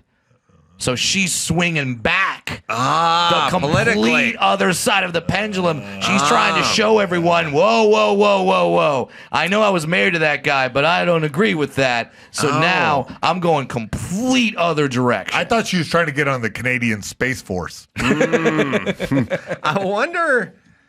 She's going to the other side now. Yeah. I mean, okay. I guess it sort of means, well, anyway, she seems like she's going a little cuckoo. But, and I forgot about the Russell Brand part. Yeah. Okay. Yeah, so she was married to Russell Brand, and now, Orlando Bloom. After that. Yeah, and we don't know Orlando's politics, but maybe after all of the allegations that are being thrown Russell's way, she's like, whoa. I'm female leg cross guy over there. That's who I'm with. Don't think I'm with this guy. No. That's what I like. Yeah, well, they're always, the thing that's weird about Russell Brand, who I like, he's been on this show, and he's a very good talker, and he's a very interesting thinker. Every, 2.5 years, something comes up, and it's like, oh, this looks bad. And then nothing. It's just a whole bunch of stuff, and then it's nothing. He's basically a one-man Epstein list. It's like, oh, it's going to drop. Oh, man, Dan Bongino's pissed, man. That shit's coming out. You better lawyer up it. And then 3 years goes by, like nothing, and then something. And then something nothing else will happen. And then something, and then nothing. Yeah. It's a weird thing with Russell. It's like it's something, and it's like, oh, he's going away forever now. They're going to lock him up in a bell tower in England. Then nothing. Yeah, they just gave TMZ blue balls for something. That's right. Mm-hmm. That's what Katy Perry's doing. She's going to the other side to show like this is where I'm at right now. At least that's my prediction. Sorry, go ahead. Yeah, next up, Ozzy Osbourne says he did not want his funeral to be a mope-fest, and he's hoping that everybody rocks out for him. On Tuesday, the Birmingham They already City Council got the announced, mope-fest. They already have that. It's called the Lilith Fair. Yeah, He already had the best funeral ever. yeah. He was alive Lively for it. That's right. He was there. That was that thing, that show that he did back at the beginning, Black Sabbath. That's the greatest send off anyone's ever had. He goes there. He's like, hey, he knew he didn't have a lot of time left. He said it in interviews afterward. And he has bands flying in from all over the world. Bands like Metallica, Pantera, flying in, doing 15-minute sets. Why? Just to tell Ozzy, thank you, and you are great. He gets that moment with the crowd, the last shows. That's it. You won. Yeah. That's the greatest funeral ever. You sit in a throne Yes. and you get a rock and roll funeral. Yes. While you just sit there and are adored by every band you've influenced. He plays Mama, I'm Coming Home, not a dry eye in the house. Yeah. And he got to see the love that he earned. It didn't wait until after he died and then everyone comes out. No, he got it in that moment. That's the greatest send off of all time. I can't think of one. The better. one time I have my Kelly Osbourne story because it's the one time I thought I was in trouble because when I did Loveline, I'd always go, women know nothing about World War II. Mm-hmm. Nothing. There's never been with a woman that's known anything about World War II. Now, guys get into it, but listen, you don't need to take deep dives. But as an American, you should know rudimentary facts about World War II. Sure. So I made that proclamation. And then Kelly Osbourne announced, because she was in the studio, I know everything about World War II. And I thought, Never a good sign. dude, I hate being shown up this way, but you're like a 17-year-old chick at the time. You know everything about it. Yes. And then I said, why? And she said, I would sit with my dad and watch World at War every night. His dad was born, London was still bombed out when Ozzy made it to the planet. Yeah. So it was still 50s. rubbly. So yeah. When he got here. Yeah, because he would have been born in 48. I think, as I think about it. It said died in 77? Yeah, 76. Yeah, 76, I believe. All right, so he would die. He was born in the 40s. I mean, the war was over in 45, but anyway. Still. Yeah, but if I live in La Cañada. If it was bombed by Nazis for 5 years, and then I was born 4 years later, I'd hear some story. Sure. I'd go, where's the Whole Foods? There's just a crater there. There's been some rumblings. Yes. So he grew up 48, December, though, late. Well done. Ozzy born. So right after the war. And so she said, I sat with my dad and he would endlessly watch these things and I would sit with him. And I was like, oh, shit, I may have met my match. Ooh, got a ringer. All he did is sit and watch these things. I said, all right, well, let's start broad and we'll narrow it down to, gliders over Dunkirk or something. Yeah. And I go, who were the Allied Axis forces? Who were the big, who fought who? And she goes, oh, that's a trick question. I go, oh boy, all right. Well, I think I may have won this one. I couldn't start with Japan fought America and America fought Germany. I didn't ask her what side New Guinea was on. No. You know what I mean? Like I said, give me the broad stroke. Give me the general in the Pacific. Just give me the general. What were the numbers of the Western Front? You didn't say that. You could have left Russia out. You could have said England and America were fighting Japan and Germany or something if you wanted to. Sure. I would have nothing. Got nothing. Said it was a trick question, and I was like, my point has never been proven. More than that, still under protest to this day. By the way, still doesn't like it.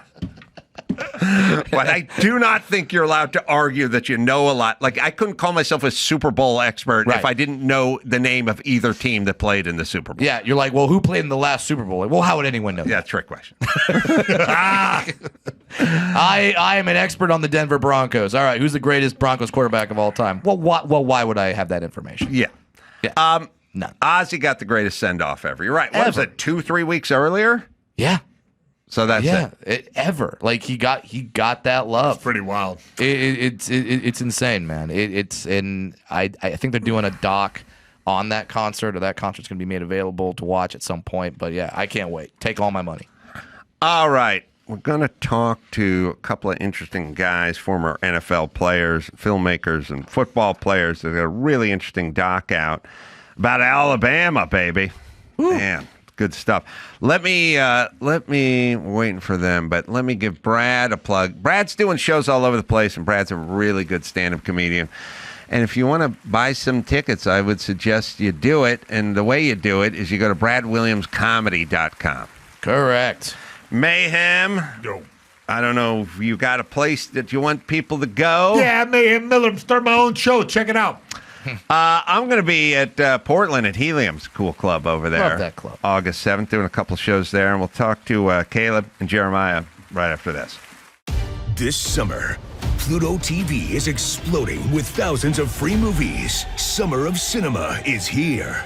Feel the explosive action all summer long with movies like Gladiator, Mission Impossible, Beverly Hills Cop, Good Burger, and Transformers: Dark of the Moon. Bring the action with you and stream for free from all your favorite devices. Pluto TV. Stream now. Pay never.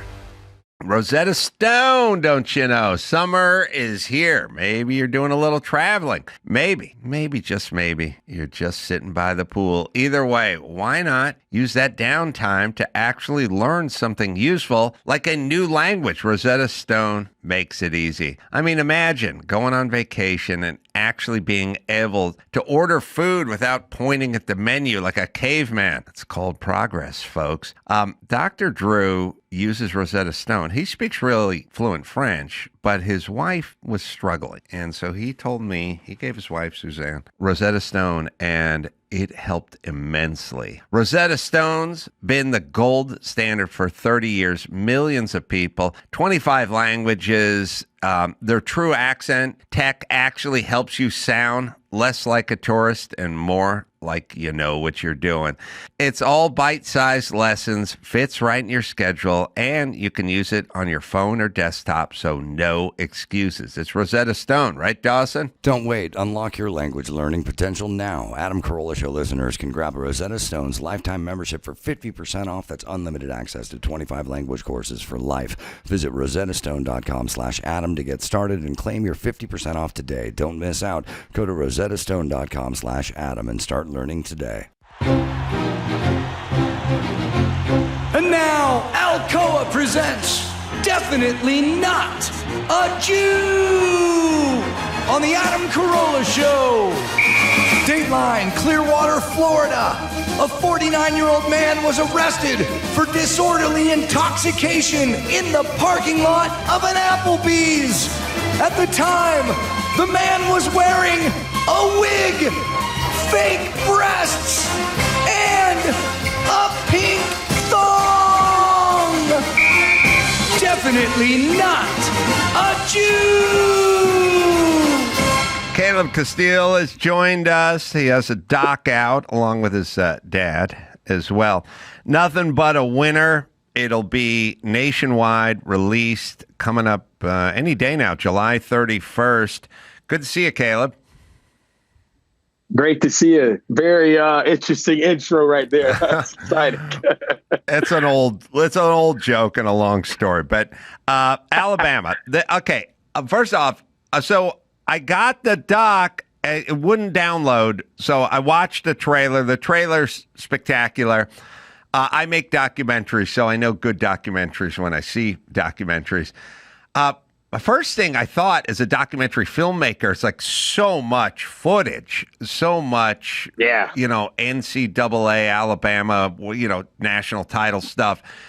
were you able to clear all of that stuff, or how did all that work? Yeah, well, I mean, it helped us having a great relationship with the University of Alabama, obviously, right? Like, which goes all the way back to my dad going there as an 18-year-old in 1979 and playing through 82 under Coach Bryant. But to answer your question, as far as from the perspective of filmmaker and producer, yeah, it was tough. But the secret was like going into the archivals, like going all to the museum that they have, right? So it's like already getting a lot of the awesome stuff that they've already cleared, and not having to go and pay all these people for game right footage and all of that stuff. So a lot of the archival that you see was stuff that was already cleared. So you played, it was free. You played corner for Alabama on 2 national championship seasons? Yes, sir. Sure did. Corner, sure did. That corner is a dream. That's a dream job. And I just think, I don't know why. I grew up playing football. I love playing football. I was, good enough to get a scholarship in high school, but I was not, going anywhere with it. But somehow, while everyone else sort of fantasized about playing the quarterback or the running back, I'd fantasize about playing the cornerback. I just thought that was the coolest position out on the field. So much potential good and so much potential bad, right?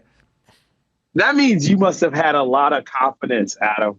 Like, it's a position that takes tons of confidence. It takes like a willingness to just be out there by yourself in essence, right? Like, you're a man on an island and you're guarding what, is probably going to be their best player on the field. And look, if it doesn't go your way, everyone sees it. You know what I mean? So my dad, as a corner, always talked about having a short memory when when a play doesn't go your way, and going back to the line of scrimmage and lining it up again. But yeah, I mean, DB is a pretty flashy position. It's a fun position to play when things go your way. Your dad played in the NFL as a cornerback, right? Yeah. And I think it's cool. I mean, obviously, they've always had some, pretty cool defensive backs going all the way back. But, Sanders probably brought the real sort of modern swagger to it, although there've always been some good guys out there. So the thing I love about football, and it's in the trailer and it's in the doc, is like, it's like teamwork, discipline, will, execution, team, just the kind of stuff. Every lesson you want your son and or daughter to learn in life is right there. It's all there. Every single aspect of what it takes to be a good citizen and a good parent and a good employee and a good everything, a good dad. It's all in football. And the fact that I tell people all the time, like, they go, oh, you don't want your kid playing football. You don't want that. I go, no, I do. I want all that stuff. That's the most important stuff you can give somebody. And everything I got is from that. I didn't have it at home. Wow. I didn't have it at school. I only had it with the coaches and the practice and the field. And then at some point, I couldn't play anymore, and I just took that in another direction and use it every day. Do you feel that way? I 100% feel that way. I mean, look, I wasn't. I played behind and across from 2 first-round picks, right? Dre Kirkpatrick was a first-round pick, and then Dee Milliner was a first-round pick. So, like, I didn't spend a lot of time on the field, as you can imagine, Adam. And so that comes down to what? Like, okay, if I'm not getting my way as far as playing time, I still have a role to play here, right? And learning that as a young man, learning how to play your role, do what you can do for the greater good of the team, the overall result of the team, and the benefit of everyone, right? That's that's early adversity to me that I believe was very important in shaping who I am today and taking those values from Coach Saban into, being a producer and actor and sort of working my way through this crazy business. And, one of my favorite stories, Adam, in line with this is like, we're practicing to go. I can't remember which specific game. I believe it was a national championship game. It had to have been. This is my sophomore year going to play in New Orleans against LSU. And at the time, I was a through and through scout team guy at this time. So it's like, you're really playing your role, right? And we're doing a special teams drill the week of practice before we leave. And I'm all jacked up and I come off of the line of scrimmage and I come back and I block the punt. And in my mind, I'm like, oh, hell yeah. I showed him and like that, that's a good play. And as I'm jogging around to go back and line up again, Coach Saban just lays into me. And I can remember like it was yesterday. Castile, it's not about you, It's like, and it was right. Like this drill was not about me. And cool, sure, I hustled, I made a great play, but that wasn't what was in the design of that play. We needed to prepare our punt return team to go down to LSU and play this game, right? So me blocking the punt and showing out as the fourth string guy on scout team right now is not in the best interest of what we need to do in the time we needed to get it done. So to your point, man, it's just lessons like that, right? And coming from a family, this lineage of successful football players that I come from, and you want to prove yourself and do these things, but I think it's those little lessons right there. And it only takes one time of Coach Saban chewing your ass out to really, have something hit home. And I never forgot that. And I think for me, like being a producer, a storyteller, it's like you have all these moving pieces. You have to be able to just trust, right, your people to get things done. They got to be able to trust that you're going to get your job done. And I think that is what has carried over from being on a team sport like football. Yeah, I wish more people had that experience. There's so much easier to work with, and even had this theory about former NFL offensive linemen, which is sort of the lowest of the excitement. The cornerbacks exciting, the quarterback and everything. But I had this theory because I started noticing a lot of these former interior NFL offensive linemen were really successful outside of the NFL. And I realized, it's all teamwork. It's all sacrifice. It's all given. Yeah. If you're going to be an offensive lineman, all you do is help other people. You just block so someone else can score the touchdown. You're just, everyone else is celebrating in that it's all in service of somebody else. You know what I mean? And it's not, it's pretty thankless, especially if you're doing it in high school or Pee-wee football or something, and you're just blocking for somebody else who gets all the glory and the cheerleaders and everything. And later on, when you're done, you take that mentality into the business world and it works. Yeah. And that's whereas the showboating wide receiver who's used to all the accolades doesn't have that same success in business after they retire. Not statistically like the linemen do, because it's a different work. It's a different discipline, And for them, they're used to being in the limelight and number one and getting all the applause and all that. And now it's a different world for them. It's interesting, but I do think every lesson you sort of need in life is there. It's basically in the football. It's in football and the military. But the military is just football, and football is just the military, right? I mean, essentially, guys. Yeah. And if you ask I was gonna say, if you ask those guys who played back in my dad's day, and those Junction boys, they would definitely agree. Well, I don't. Those guys that were dying on the football field. I don't think people. I try to explain it to younger women all the time. Like they go, you can't talk that way. I go, you don't understand the way people used to talk to people and what they would do to you. First off, Alabama's got to be hotter than hell out there. When your dad was playing, your dad's 66, is he, years of age? He's 64. Oh, 64. Yeah. First off, see, it says, my bio says 66. That's why I'm not wrong. 64. They thought water was bad for you. Okay? Yeah. They thought you would cramp up if they gave you water.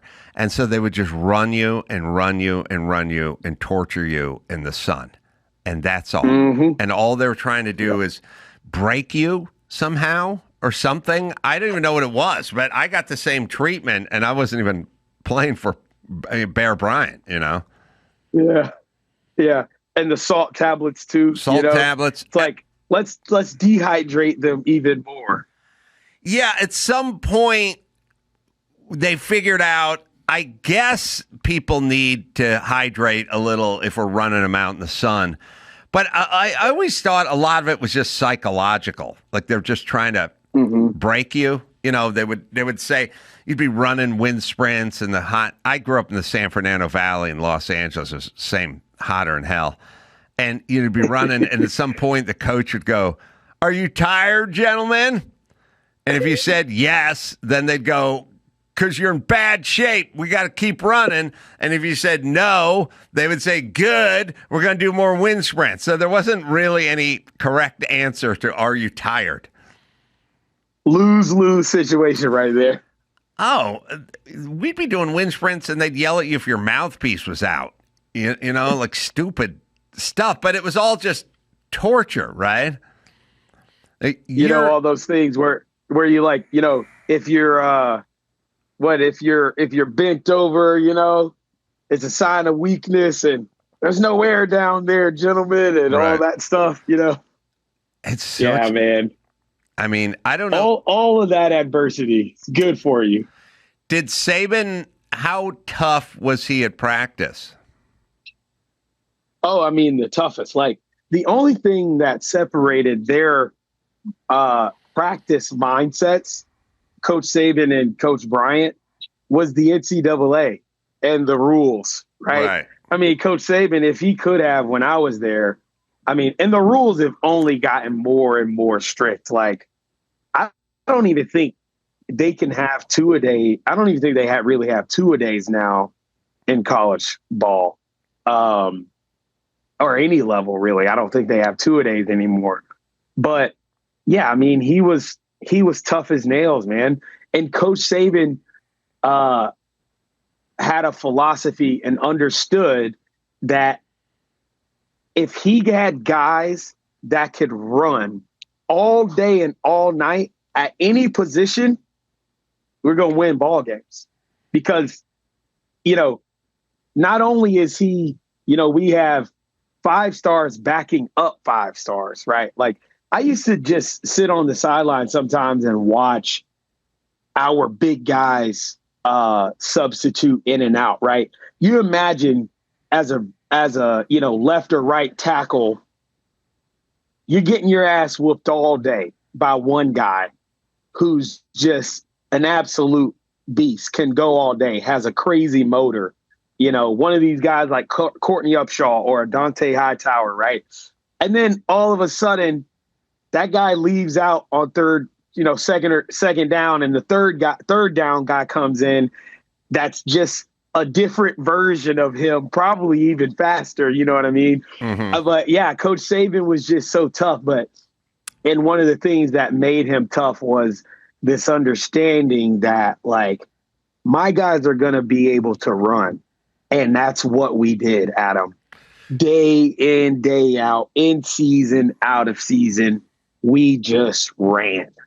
Shopify, man. Starting a business can be intimidating. Shopify is the commerce platform behind millions of businesses around the world and 10% of all e-commerce in the U.S. From household names like Mattel and Gymshark to brands just getting started. Get started with your own design studio with hundreds of ready-to-use templates. Shopify helps you build a beautiful online store to match your brand style. Get the word out like you have a marketing team behind you. Easily create email and social media campaigns wherever your customers are scrolling or strolling. And best yet, Shopify is your commerce expert with world-class expertise in everything from managing inventory to international shipping, processing returns, and beyond at Shopify. Right, Dawson? Established in 2025 has a nice ring to it, doesn't it? Sign up for your $1 per month trial period at shopify.com/Carolla, all lowercase.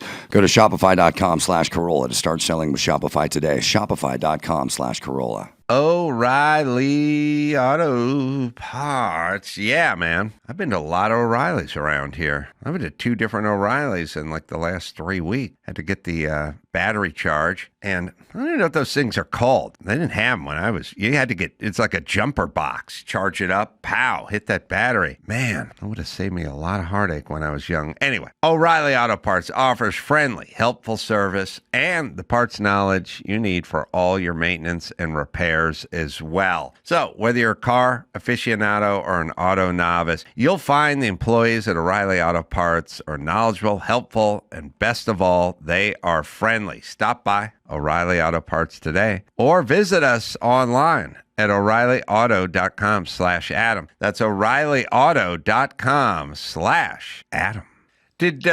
Now, see, for you, obviously, you're a blue chip recruit or you don't end up at Alabama and your legacy, because your dad was a star there, but you got to make a decision because, you know, you go to Alabama and there's a whole bunch of talent on that team, and now you're not the guy you were in high school because there's so much insane talent around you that you're not getting the playing time that you may have been used to or wanted.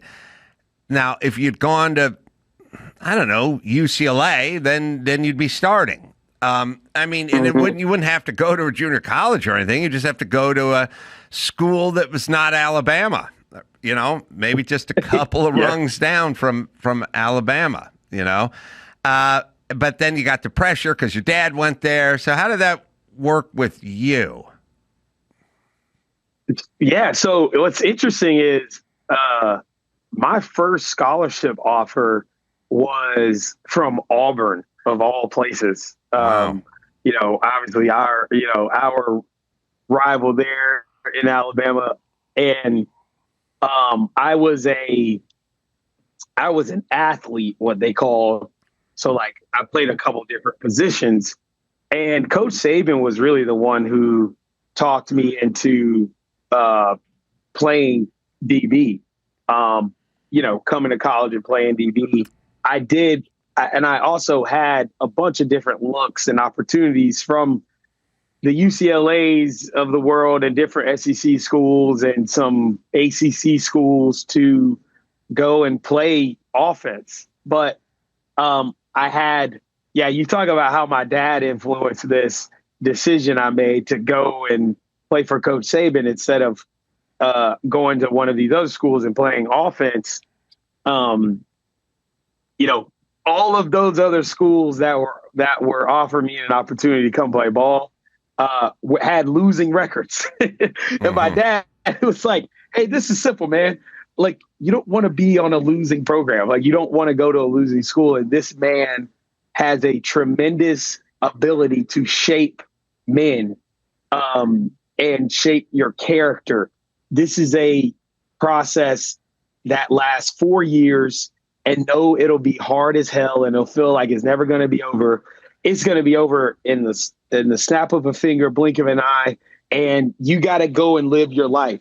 And, you know, shoot, this many guys make it to the league. It's a 1% chance. And you know the statistics. So I just made that decision, Adam, based off of like, okay, where am I going to have the best opportunity to win in life?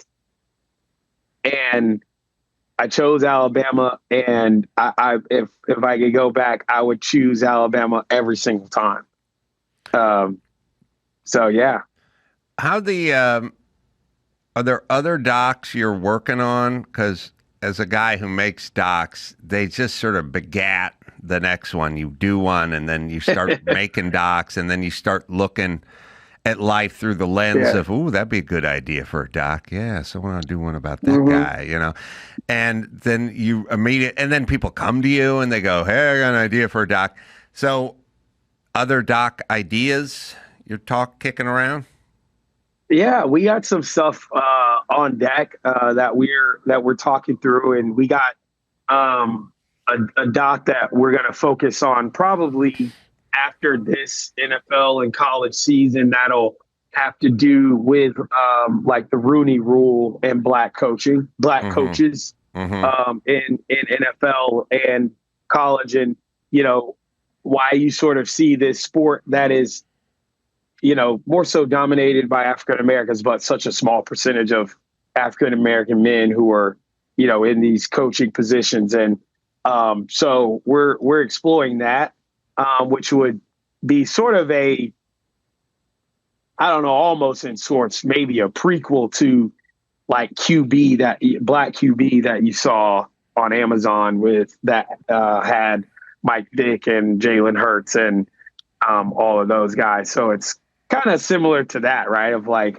you know, because it's not like it's not a poor me story. It's like there have been some amazing black coaches that have pioneered and kind of broken through the ceiling. The Tony Dungy's, obviously, the Mike Tomlins and Mike Singletary's and all of that. So it's interesting to me, though, that angle of like, okay, you don't really see, you know, it's not like across the NCAA and across the NFL, you're seeing this massive amount of black coaches and sort of answering the question of why is that, you know? And I think that is what at the core of being a story maker and especially a documentary filmmaker is like, we're just asking questions.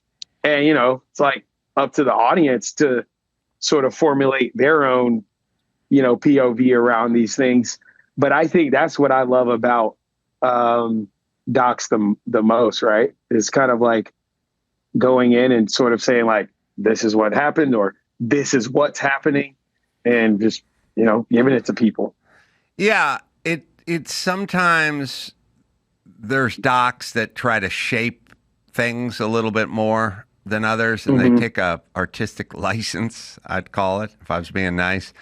And there, you can edit. You know, there's storytelling, obviously. You know, and there, I like them down the middle and draw your own conclusions. But it's sometimes it's hard when you're making a doc to not sort of rub some of your own stink on it just because you have opinions about stuff, or you're trying to you're trying to make a point. You know what I mean? Sometimes. Yeah. And I know I made a doc about the first black driver at Indy called Uppity with the Willie T. Ribs. You would probably enjoy if you're doing kind of first black coach or quarterback kind of thing. I did the first black at first driver at Indy. Which, by the way, there's a book too. Was there a book? No, there's no book. Okay. There was a book on Paul Newman, the actor, race car driver, that I read. So then I made a doc on Paul Newman race car driving, and then there we go. The guy who got Willie T. Ribs into race car driving was basically Paul Newman back in the day. So then we were interviewing Willie T. for the Newman doc, and then, like I said, when we were done, we said, well, that guy's his own doc, because we ended up talking to Willie T. so much, and then decided to do the Willie T. doc, which is again the first black driver at Indy came like a full 10 years after the first female driver at Indy. Oh, wow. Yeah, Janet Guthrie, I think, drove at Indy in, I don't know, 77, maybe Willie 87 or something like that. Went back. Wow. And, lives outside Austin. Good dude. Son shoots professional. Really cool. Son's a professional skeet shooter, by the way. Who knew? Well, when you see the black guys, you don't normally think Indy driver and skeet shooter when you think sports. You know, it's a lower percentage I'm call. thinking, I'm like, these guys from Talladega, Alabama, or where are they from? Willie is from out in Northern California, actually. So he's a great Los Angeles guy. Not Los Angeles guy, but a California guy. An interesting story if you want to see a doc that has some of those same qualities to it. No, I love that. I'll definitely check it out. Yeah, that sounds awesome. I think you like it. Made it on a few good lists. So that's what you do. You start making a doc, and then you start thinking about your next doc, and then you start thinking about your next doc. But you do acting as well, you right? Can't scratch. Yeah. I'm an actor as well. But I mean, I full blown basically took, a year and a half or more really. I mean, the full process of Nothing But a Winner was 4 years from concept to now going to screen. But I also did a docuseries I exec produced called The Tides That Bind. And that was a in-season follow-along of Coach DeBoer's first season at Alabama. We sold that to Fox Nation. They have that. And so the past 2 years of my life have really been, since I left TV, has really been just producing. Yeah, it's good. It's just rewarding. I think it's important. I think it's a nice thing that can be shared and left behind and other generations and all that kind of stuff. And I like formatically that in a short period of time you can be an expert on Alabama football or Willie T. Ribs without having to read through books or go to the library or whatever. It's kind of it's nice. It's digestible. And if you do it right, you make it entertaining. And then people are learning all about a new subject while being entertained and not really even knowing it, I'll give it a plug. Nothing But a Winner, nationwide release, July 31st. I would tell people, go look at the trailer. And if you're not moved by it and you don't think it's a real nice doc, you don't have to see it in the theaters. But I think when you see the trailer, you'll get what we're talking about. Yeah, it is. And it's interesting where, like, in just my lifetime, like, where docs have come from. Like, I remember like growing up as a 90s kid, it's like my mom was our elementary school librarian.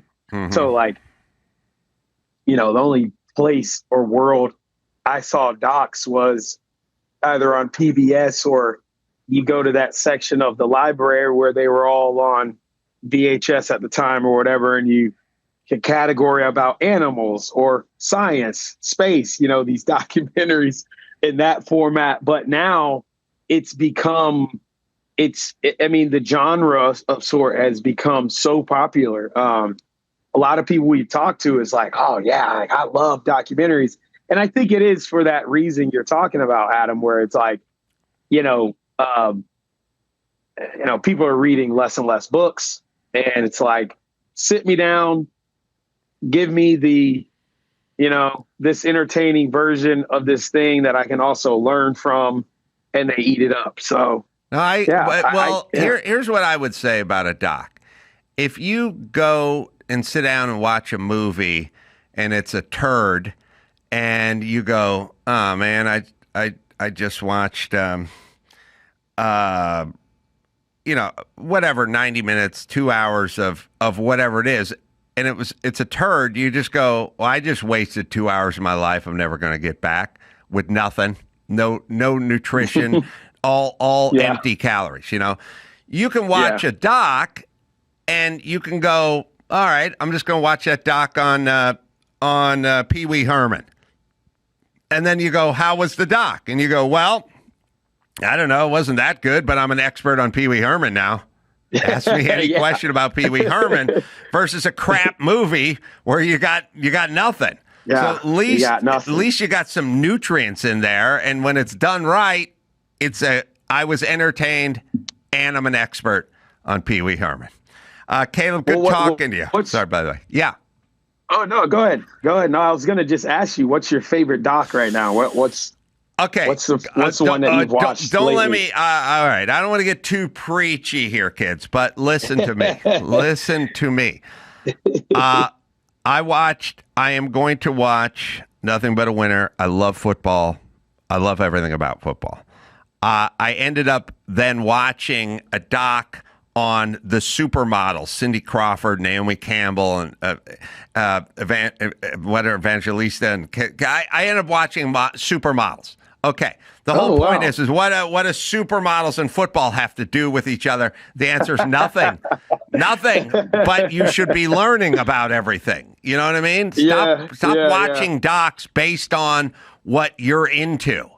Watch docs and get into other stuff. You know, and it drives me nuts when ladies go, well, I don't like football. I don't like cars. So I'm not. That's why you should be watching docs. 100%. I watch docs on black backup singers from Motown. Yeah. You know what I mean? Because I want to learn about stuff. So don't have categories of only watching stuff you know about. That's just going to mean you know more about one thing. You know what I mean? That's good. Be real broad with your docs. All of them are good, and the ones you know nothing about can be better. Because you go, wow, can you believe that? I didn't know that. Yeah. So, no, that's really good. Docs are. It's like saying, "What's your favorite food?" I don't know. It's all different. But good versions of Mexican and good versions of Italian, good versions of sushi. You know what I mean? Just spread it. Yeah. Spread it all the way around. But. Watch Uppity, the Willie T. Ribs story. I think I think you'll vibe with that. I'll check it out, man. Absolutely. Yeah, I think it's on. I don't know. It was on Netflix for a while. Oh no, was it on Netflix? I can't remember. And we made a bunch of them, so you might enjoy that. I'll watch Nothing But a Winner, and then Caleb, you can come back when your next one comes out. Oh man, the coaching guy. All right. Well. Oh yeah, I appreciate it. Absolutely. I'll be back. I appreciate you letting us come on and talk about this thing. And man, it's going to be exciting. You know, I didn't think it would be.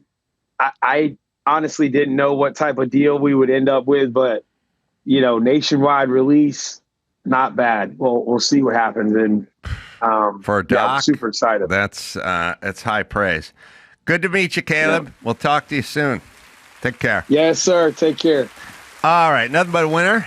And, of course, me, Portland, coming up Helium, August 7th, and then August 31st, Torrance. Mom said yes, formerly then. And you go to AdamCarolla.com for all the live shows. Until next time, Sam, for Caleb and Brad and Mayhem saying mahalo.